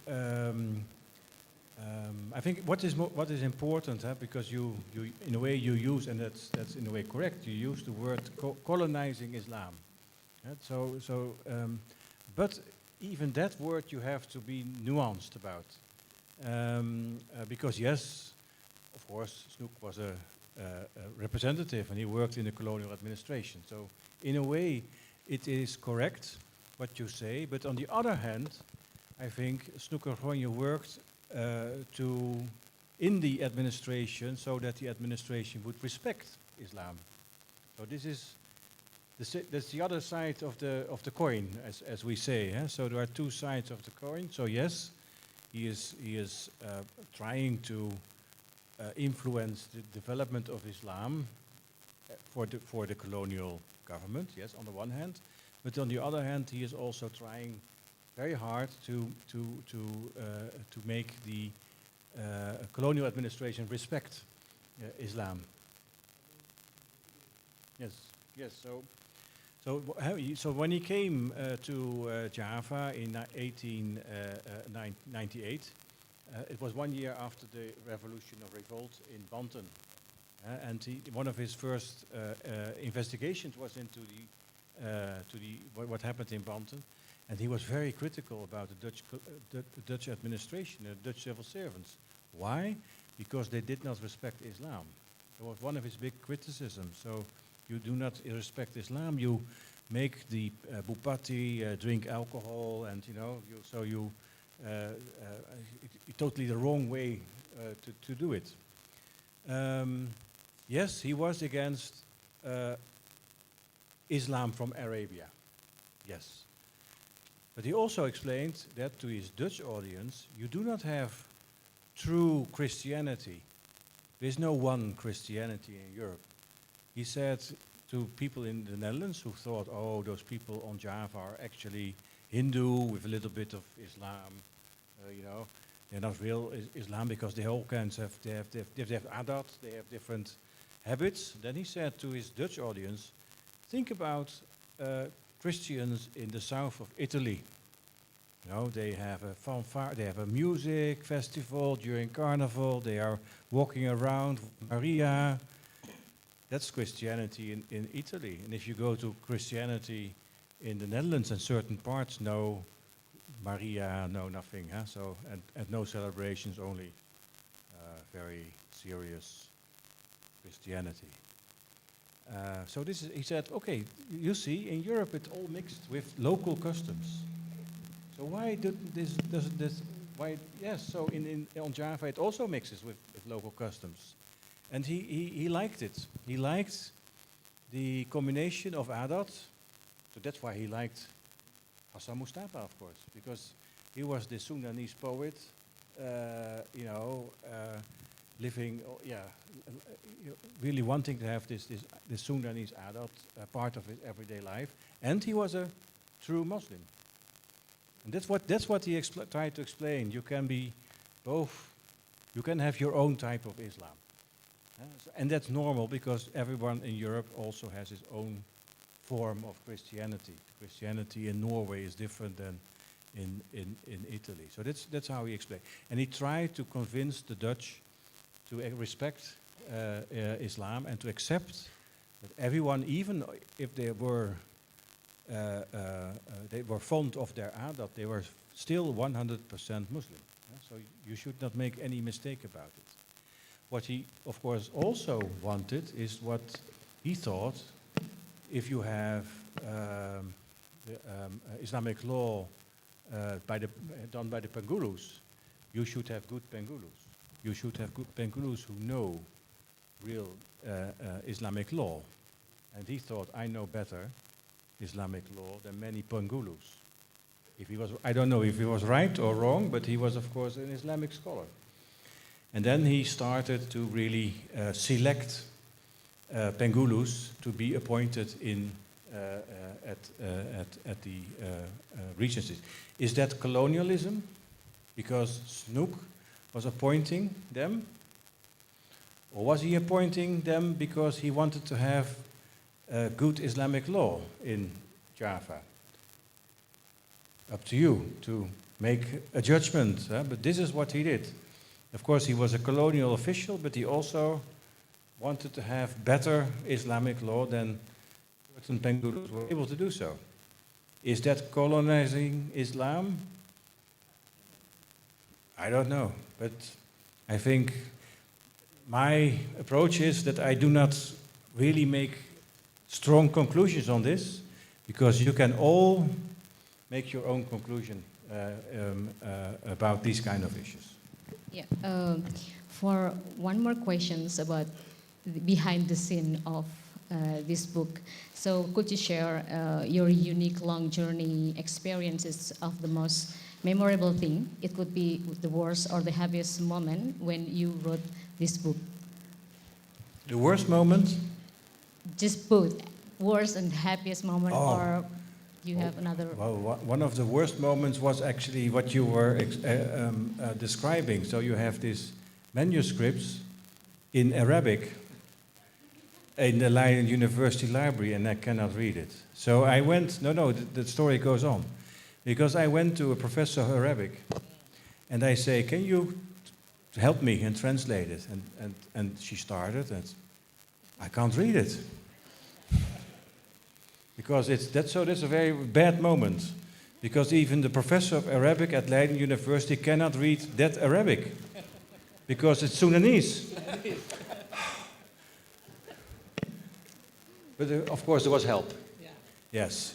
And because you helped me by deciphering that. So that was a very bad moment. Because I knew these letters were important. They will be in the UNESCO, in the end court. They will be there. But these are very important letters. So this was I was, this is this wealth of information, and I cannot read it. So and even the professor of Arabic cannot read it. So this was the best moment. Yeah. The best moment. The best moment is that I found these letters, what I talked about when his first wife died, when Sankana died, that he was really, because he is a distant man, so he doesn't write much about his emotions. So he doesn't write much about it. So you don't write, I'm angry, or I'm happy, or this or that. But then at that moment, you have these few letters where he really shows his emotions to his friend. And so I thought, now I'm getting close to the person of Snouck Hurgronje. So that was perhaps my best moment. So I have my worst moment, but I was saved, and I had my best moment. Thank you. But before I jump to the next question to Mr. Boni, I would like to give announcement to the audience that the committee will select the two best questioners from this discussion, and the winners are entitled to get a special prize. So for the audience, be ready to ask good questions. So Pak Boni, as the persistence of history.id and also as a historian from Indonesian perspective, how do you think about Snouck's life and works that very much, make negative comments or whatever during the article or during the public opinion and everything. So I think you have a different perspective on that. Could you please share with us how the Indonesian historian see the Snouck Hurgronje as a person or as scholars, big scholars? Ya, terima kasih Mbak. I would like first to congratulate your new book. Van harte gefeliciteerd for the new book. Het is goede verhaal van Snouck Hurgronje. I think, well, to be honest, a bit overwhelmed because we got a lot of things here today. We have a lot of interesting story, both from Prof. Jajat and also Prof. Jajang, and of course from Professor Wim Pandendul. But what made me interested to Snouck is because how people perceive him. You know, I become more interested to the reception of the Indonesian people to see him. That's why a couple of days ago I asked my colleague to did a polling on Twitter, you know. But of course, this is not a very good, not really scientific polling because it's just a random survey, random polling on Twitter and also in Instagram because we have more than 300,000 followers in Twitter and also 350,000 followers on Instagram. So I think this is one of the best way to know how people would perceive Snouck Hurgronje based on their knowledge. Of course, Snouck Hurgronje has been in Indonesian mind, not because they know, but they were taught by their history teacher. So, of course, yeah, there is Snouck has been stigmatized. That is also something we couldn't, blame. And what the interesting part of this, the polling we did a couple of days ago. Sorry, I'm getting old now. On Twitter, we did a survey, and there are almost maybe 200 followers gave their vote.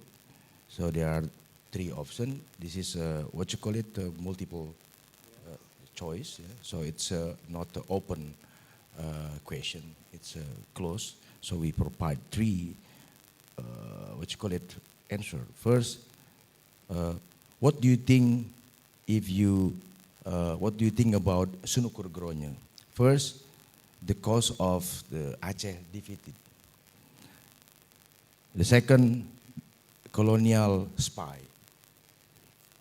The third, prominent scientist. And we got 13% of people gave their vote to the first answers, the cause of the Aceh defeat. And we have 60% of people, of the followers, gave their vote that Snouck Hurgronje as a colonial spy. And we have a 27% of people who also gave their vote that Snouck Hurgronje was a prominent scholar. 27%. So most of the people who gave their vote in this random polling on Twitter, 60% perceive Snouck Hurgronje as a colonial spy. That's the fact. I mean, this is not a really good polling. You know, we can debate on the methodological and so on and so forth, but you know, it can be a corridor as a window or as a as a loophole, right? To see how people perceive him, whether in the negative, figure, yeah, or positive. And we also did the polling on Instagram. So we have more people given their vote on Instagram and instead of on Twitter. We have 23 people give their vote to the first answer as a cause of the Aceh defeat, and then the second we have 56% of people of respondents to give their vote and perceive Snouck as a colonial spy, and then 22% of people vote Snouck Hurgronje as a prominent scholar. That's similar, right? To what we got from Twitter. So I think it is also important. Well, this is a very good book, thick book, but not every people could easily could read it easily, right? So I think I've been working with Historia.id for 13 years. For me, it is very important to bridge the knowledge of history from academic room to public sphere, to public domain. And then we have to share this knowledge. Maybe, I've talked to Marik about it, how to extract, how to create more creative content for the people, especially for the youngster. And then to bridge, to share this knowledge through many platforms in social media. You can say, oh, the youngster, they don't like to read. You can say that. But you cannot against the current, right? The current of the youngster that now they more spend their time with their gadget to get information, to get knowledge, and they can choose whatever they like. We cannot push them. What we can do is how to create content, how to create history as knowledge as popular, as a creative, as I don't know how to say, as good as we can, right? So this is very important. The third and the last, of course, mungkin saya mau bicara bahasa Indonesia aja karena ada keluarga dari Snouck Hurgronje mungkin di sini. 3 hari lalu saya pergi ke Serang, Banten. So I went to Serang in Banten together with Marike Bloemberge. Dengan Marike Bloemberge. Dia profesor dari Leiden, teman baik saya, sahabat saya. Saya mengantar dia ke 2 tempat, ke Museum Multatuli. So we went to Museum Multatuli in Lebak, in Rangkas Bitung, my hometown. Ik ben man van Lebak. Then we went to Serang, dan kita pergi ke Serang to see the house of Jaya Diningrat family. Karena Marike Bloemberge ini dan suaminya Tom van der Berge itu sedang merencanakan penulisan biografi dari Husein Jaya Diningrat. Jadi kami pergi ke rumahnya juga, ke rumahnya keluarga Jaya Diningrat di Serang. Yang menarik buat saya dalam buku ini, ya, one of the interesting story that I found out in your book is when Ahmad Jaya Diningrat, ketika Ahmad Jaya Diningrat, ya, the eldest brother of Husein, was send a letter to the government of the Netherlands. Correct me if I'm wrong. atau mungkin kepada Snouck Hurgronje, saya lupa ada di salah satu chapter di sini, tentang rencana Hussein kuliah di Fakultas Hukum di Leiden. Ahmad bertanya kepada, so Ahmad was asking to the, I don't know, maybe Snouck or the government of Netherlands, apakah Hussein bisa menjadi hakim kalau dia kuliah Fakultas Hukum? Nah, ternyata jawabannya melintar-melintir, intinya nggak bisa.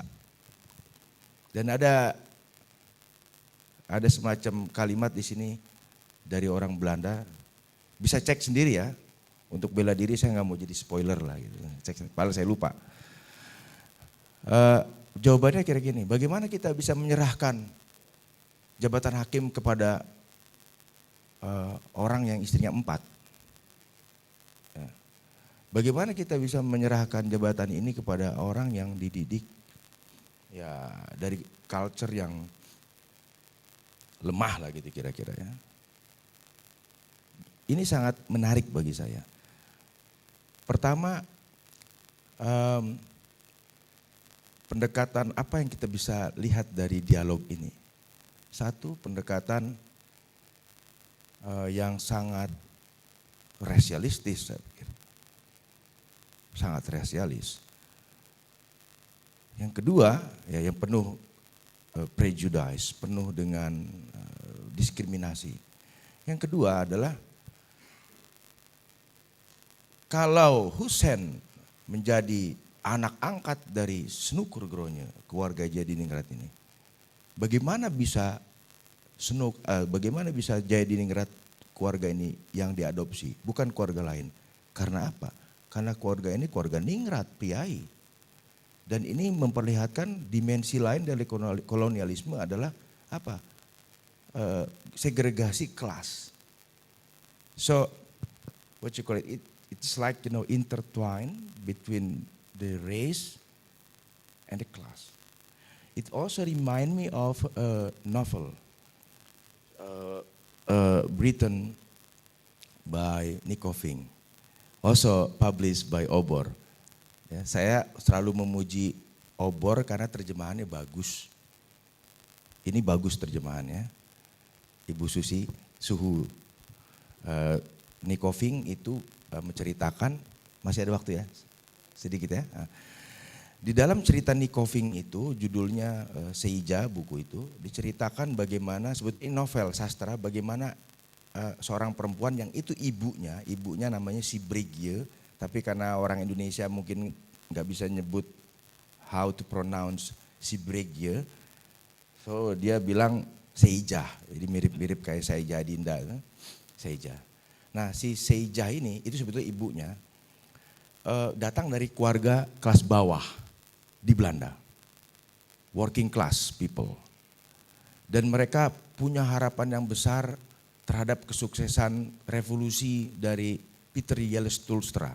There was a failed revolution in the Netherlands, right, in 1919 by Peter Tulstra, the founder of SDAP.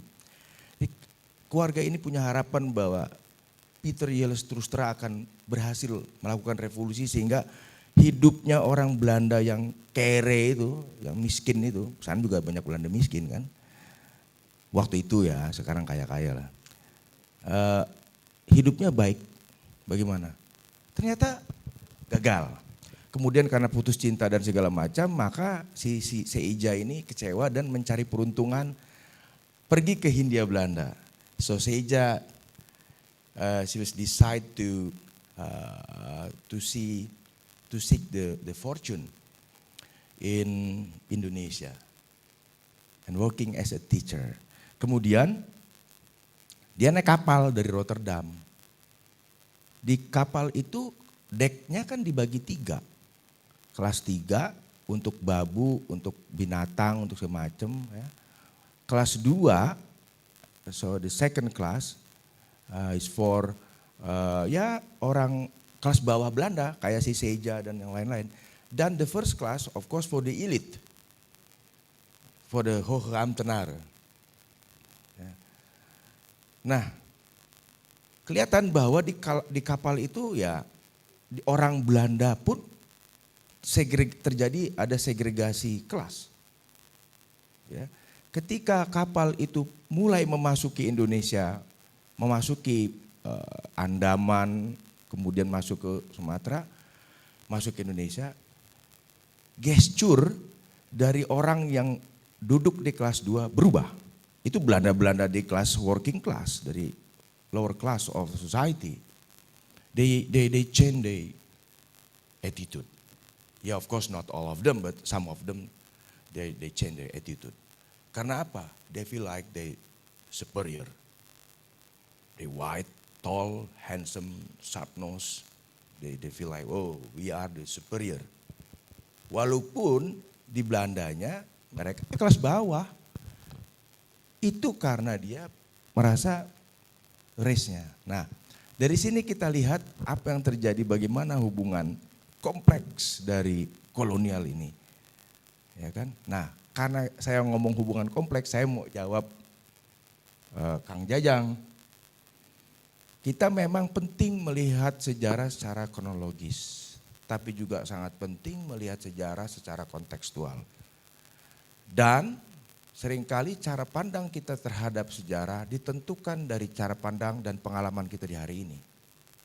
Ada historiografi politik, ada politik historiografi. Jadi kebutuhan kita melihat Snouck hari ini mungkin akan berbeda dari berapa puluh tahun yang diwarnai, dipengaruhi oleh tradisi historiografi yang sangat nasionalistik, patriotik. Sehingga seringkali di dalam hal tertentu kita melupakan ada wilayah-wilayah yang memang butuh kita dalami lebih detail. Jadi kalau kita lihat Snouck dengan karyanya, ya ilmuwan hebat.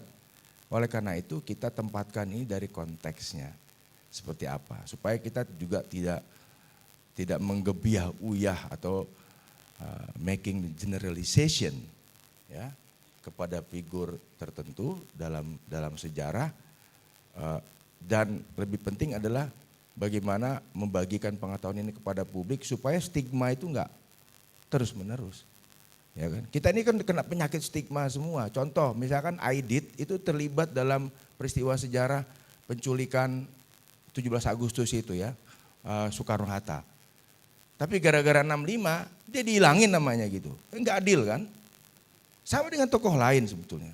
Nah, ini kita kena penyakit ini, kena penyakit apa? Pukul rata itu. Ini penyakit saya pikir yang harus dihilangkan dari kepala sebagian besar orang Indonesia. Terima kasih. Thank you, Pak Boni. The next agenda will be a discussion and question and answer, Q&A. I think we have already number of participants who are want to ask to the guest speaker and also our panelists. So I think I have only 2 questions for today's mini symposium because we have run out of time. I think I want behind again. Yeah, the white. Yes. So please introduce yourself and ask question. Thank you.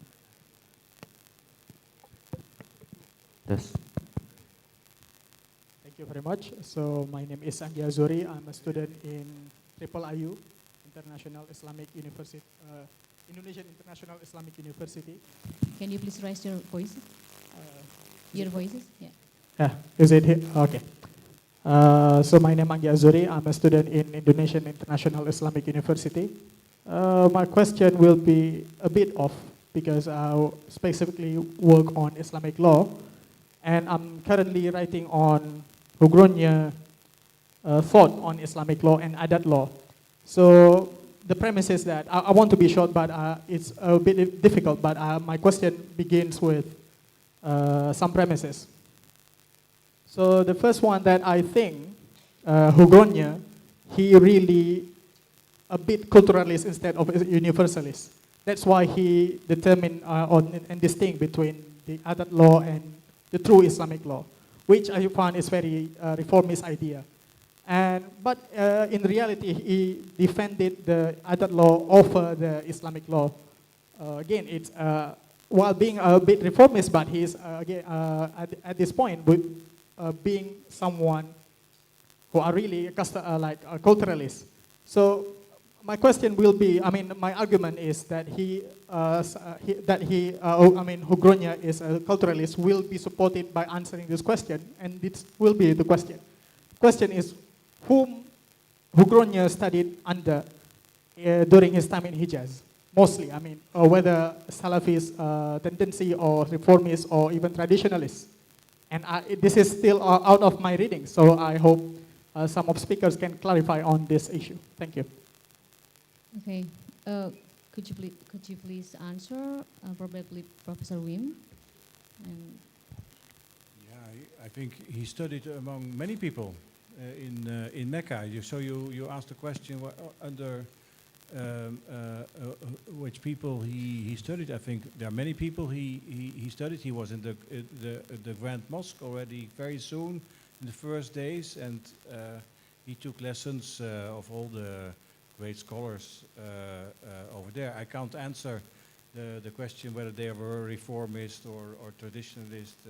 Perhaps you know more about it, but I think Snouck was a kind of, omni. He took information and courses for of many people, and then, of course, he studied, of course, a lot of already books about Islam.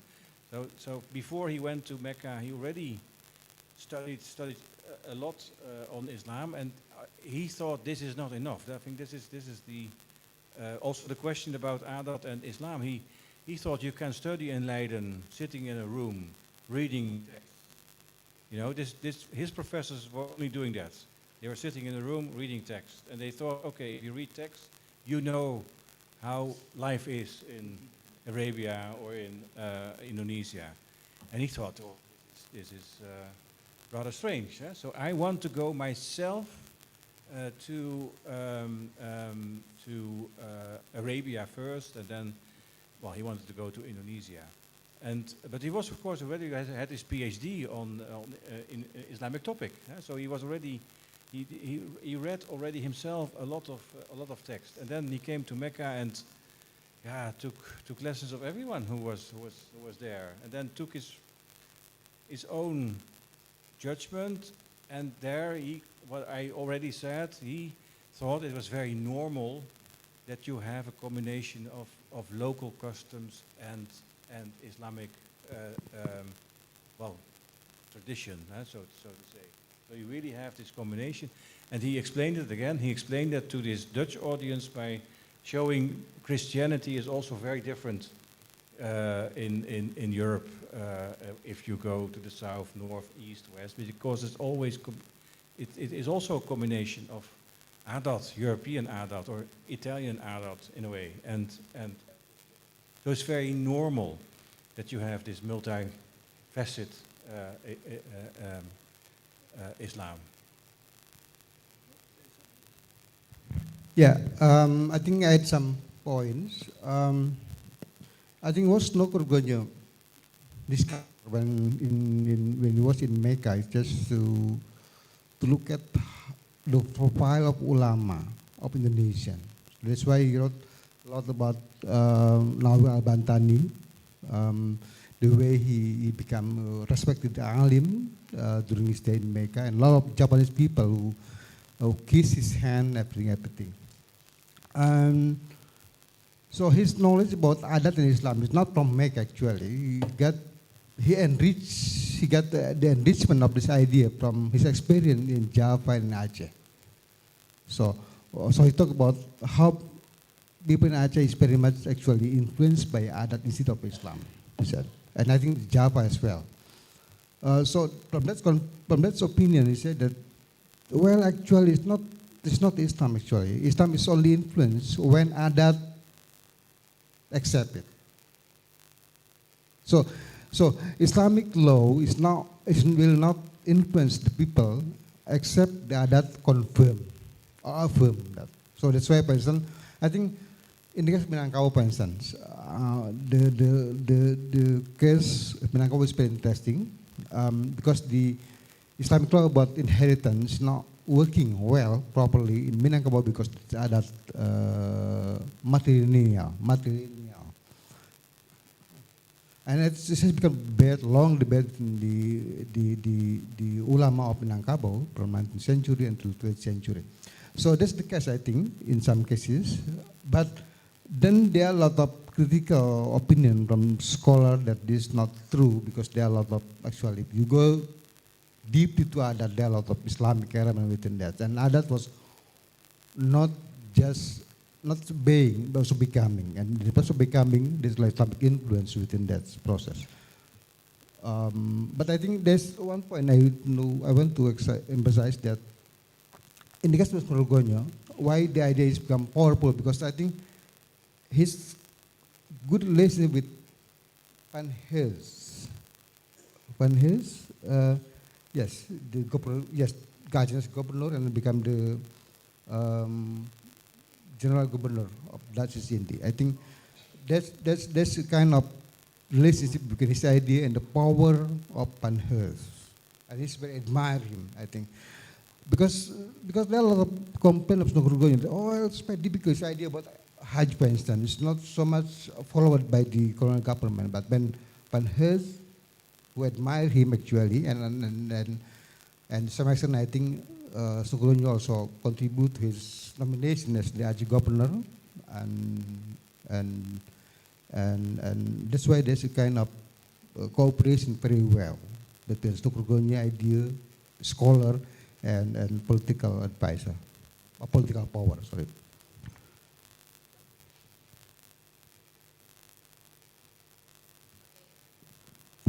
Okay, the next question. Oh, there are a lot of questions, but we have only 3 questions. So, and in the front one, oh, this one, in the middle. Ibu, yeah, in the middle. Yeah, here.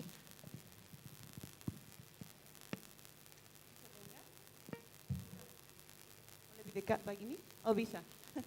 Terima kasih ya, selamat pagi semuanya. Congratulations, Wim. Congratulations. Too close to this is weird. Congratulations, Wim, and the translators. Nanti cari resensi dari keluarga. Snouck, mereka ahli rela juga. And later ask for a review of the book by the family. Can you hear me, Wim? I can. No. Again. Adam? Boleh coba dengan yang lain? Boleh? Makasih, Mas. Is this better? Yeah, this is better. Yeah, it's too close to the mouth. Congratulations, Wim. Congratulations to the translators and to the family of Snouck. Later, you should ask for a review of the book from the family, now that it's in bahasa Indonesia. Nanti cari resensi dari keluarga Snouck juga.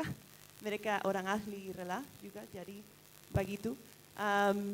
My question, I have 2 questions, one for Wim and one for Professor History of Islam.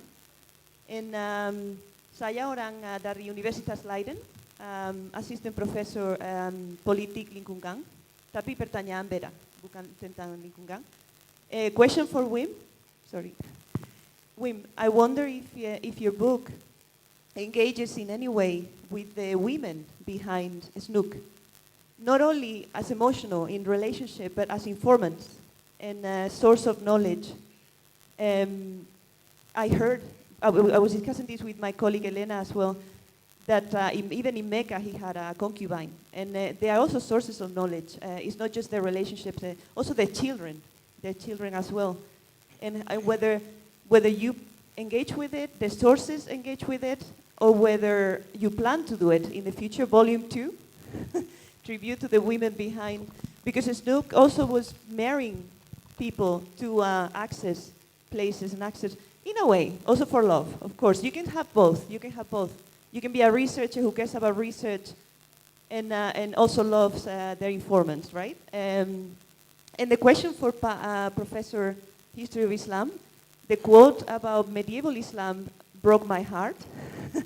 As a descendant of Al-Andalus Islam, medieval Islam itu Al-Andalus juga, kan? Al-Andalus Islam was one of the most progressive Islams in the Mediterranean, and it produced the first high education institutions in Europe before the Catholic kings conquered the peninsula. Women could go to university in Al-Andalus, so that's medieval Islam, Yuka. So I was thinking whether Snouck, I can't pronounce his surname, so I'm not going to say the surname, but whether Snouck was also interested in other forms of Islam, like Al-Andalus, related Islam, which also traveled to eastern Indonesia. Instead of Java, eastern Indonesia. There's a broader history of Islam in Indonesia, also connecting to eastern Indonesia. Whether he worked with it or whether you work with it in any way. Sudah, cukup. Okay? Yeah. Terima kasih banyak semua. So first question, Snouck and women. It's interesting, it's already said. So, so short answer is that he never talked about how his wives informed him. He never talked about it in his letters, but he does talk about Muhammad Rushdie or Hassan Mustafa. So he writes about the informants, but his friends also, I would say. So that he mentioned that in his letters, but he never talks about his women, because not only his wives. Because he has been surrounded by women all his life. His father died when he was 10, and he was the only son in the family. So his mother and his sisters surrounded him. So he was, and they followed him in a way. So he was. I'm not a psychologist, and so I'm not doing that in my book. But if you think about it, that they moved to Breda, so the city where you have the secondary school which prepares you for university, the entire family moves with him. So he is the center, in a way, of the project Snouck, of the women around him. He was the youngest also, so they're older sisters. And when he went to study at Leiden, the entire family again moves to the Hooigracht, to Leiden, because everything is done to make the young, brilliant Snouck, study successfully at Leiden University. So his wife, his mother, and his sister, only one sister married, and the other one doesn't. They stay in one house, and he doesn't go out Snouck to a student housing or something. He remains at home with his mother. And when he goes to Strasbourg after his study, he doesn't want to tell his mother that he leaves for a few months, because she might be upset that he leaves actually to another place. So he doesn't tell, and then he goes to Strasbourg and then sends a letter back home. Well, I'm gone. I'm in Strasbourg for a few weeks. Okay. So then he goes to Java again, and then quite soon already. So he travels around Java with Mustafa. So this is his, and then already in Chamis. So on the way, he married. Yeah, with Sankana. Yeah. So Sadia. Yeah. And again, so he lives in Batavia, Jakarta, with his wife, and well, he gets his children and so on. He dies. He's completely devastated. And then, of course, Muhammad Rushdie then talks to him, and he says, "You should marry again. It's the only way to get over your grief." So then he marries again. Yeah. So Sankana. Yes. So that's and then he okay. Then he leaves her and her children behind when he goes back to the Netherlands. And what does he do? Marry. Because you can't be without a woman around you. His mother already died, and of course then he gets a daughter. So those are the two people who take care of him when he dies. So he is completely, his full life is surrounded by women. But now you need a psychologist to interpret this life. I can't. It's beyond my expertise. But there of course there is something. But he never talks about how he's not open in his letters about it, except when his first wife dies, then he is open about it. But that's the only time he really talks about it. It doesn't answer your question, but yes. How about Kartini's criticism? Kartini also. Yeah, Kartini is critical. To Snouck, yes. Yeah, that has not. I don't think that has. He's critical about Snouck because Snouck is not too pro-woman emancipation. So then Kartini really is a little bit angry on Snouck Hurgronje. So in the end, he is surrounded by women, but he's rather male chauvinist, I would say. Yes, yes, he is. That's perhaps. Then again, you need a psychologist to explain this, because he is the most happy when he is on horseback in Aceh. Can you imagine? So he's a scholar, but he's most happy when he is on horseback, side by side by Van Heuts with the troops. It is his best days. He writes about that. These are my best days. I feel energized. I feel happy. I'm among men. Well, it's a complicated figure, so which makes him very interesting. Yeah, so the second question is Second question about medieval. Professor Jajang would answer, or Professor Jajang?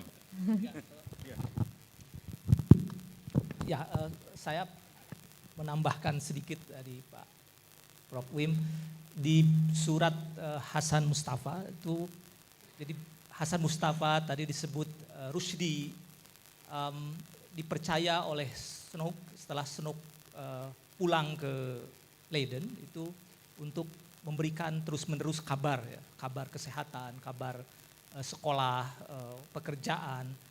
Jadi sebetulnya Snouck sangat bertanggung jawab sebagai seorang ayah, ya, terhadap perkembangan anak-anaknya yang masih kecil gitu, yang ditinggalkan dari anaknya yang di Ciamis, Siti Sadiah, dan juga dari Sangkana yang ada di Bandung. Jadi terutama Bandung Ciamis itu selalu tidak lepas kontak, ya, untuk selalu dilaporkan oleh Rushdie dan juga oleh Hasan Mustafa.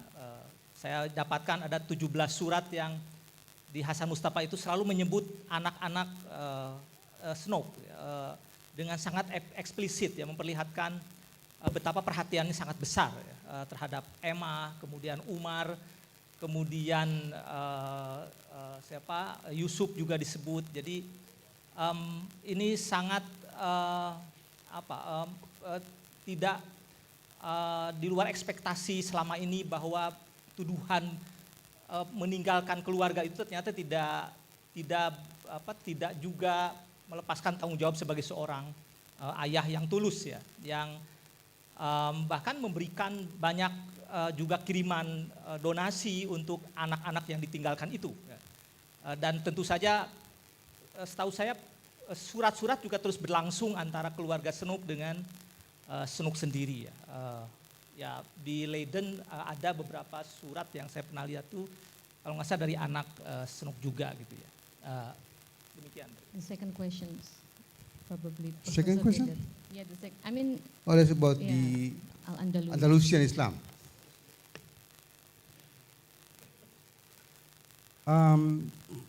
To my knowledge, of course, I think Snouck never mentioned about that. No. And I think when the period in his life, in 19th century, I think Cordoba is gone from the mind of the Western people. So I think it's not important any longer. And at that time, all the Orientalists try to study Islam in the East, I mean in Mecca and where. So I think, including Indonesia. So there's nothing I can say about that. Sorry, thank you. Okay, thank you very much. I'm sorry we couldn't respond all the questions because we have run out of time. So one of the most intriguing questions however, remained was Hurgronje a faithful Muslim, or did he manipulate the faith for his own ambition? So he told his friend Cornelis van Vollenhoven that he was klaar, or finished with his Christianity, but remained completely silent on Islam. One scholar, P.S. van Koningsveld, however, believes Hurgronje's conversion was temporary because he used Islam as a convenient instrument. Although from Droge's descriptions, one might be impressed by the way Hurgronje enacted his ritual at the Holy Stone or Kaaba. But the truth, as they say, only God knows, right? And you have to read this book, this very incredible book.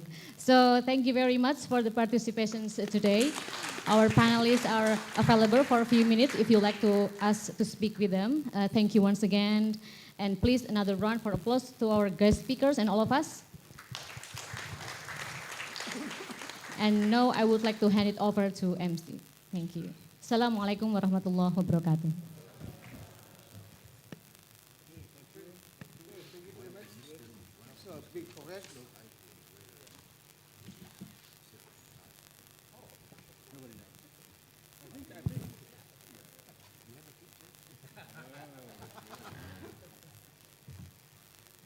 Mbak Maria untuk tetap berada di panggung bersama speaker dan panelis untuk menerima salinan kopi buku. Ada teman-teman yang bertugas? Oke, bisa.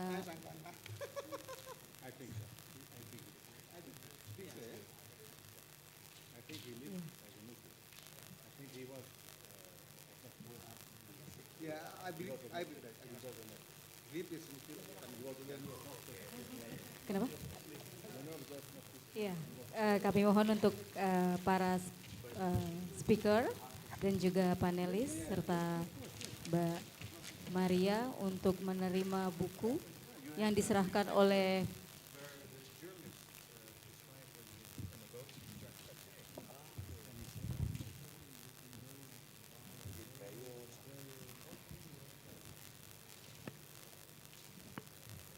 Oke, yang pertama untuk speaker pertama, Prof. Jajang.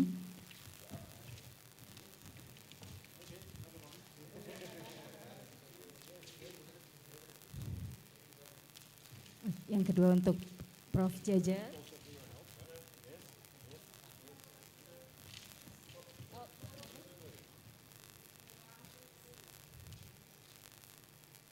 Oke, selanjutnya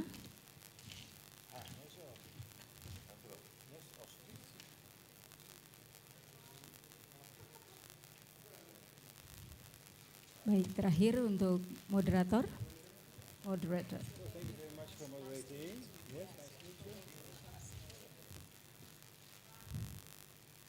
Okay, next photo together. Let's have a photo group session together.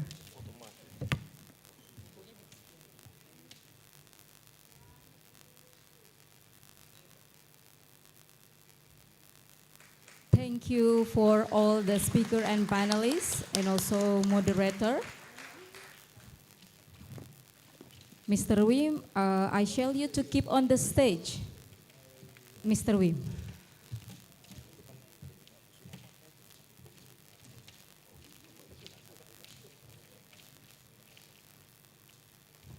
Baik, selanjutnya kami mengundang seluruh keluarga Snouck untuk maju ke panggung. Kita akan ada foto sesi bersama antara Mr. Wim dengan keluarga Snouck.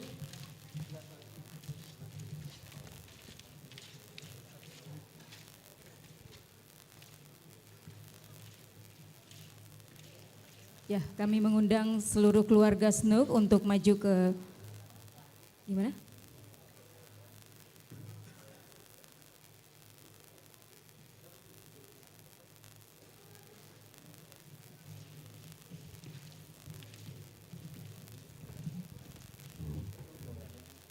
We're gonna have photo session, you and also the Snouck family.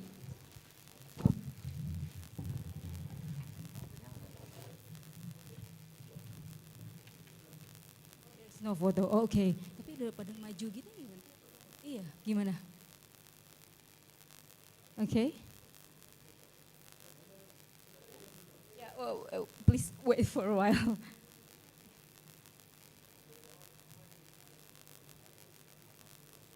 Oh iya, yang mana? Okay, biru ya. Okay, we're going to have photo sessions between Mr. Wim and also Snouck family members.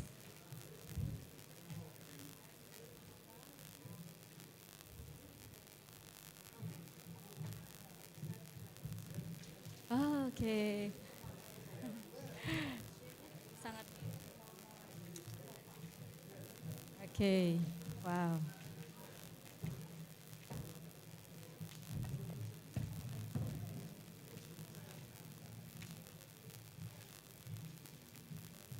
Okay. To all the Snouck family members.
Iya, nanti ada.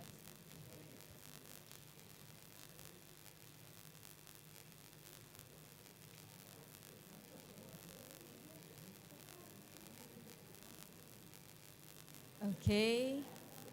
When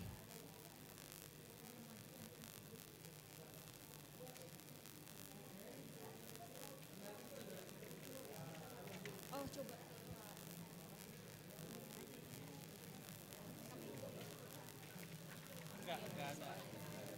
Okay, thank you very much. Ladies and gentlemen, it's time to wrap the part of the program. Thank you for following and listening the mini symposium. Untuk para peserta yang hadir pada siang ini, panitia menyediakan kudapan berupa snacks box yang bisa diambil di meja registrasi. Dan untuk para tamu undangan, tamu VIP bisa mengikuti panitia menuju lantai 4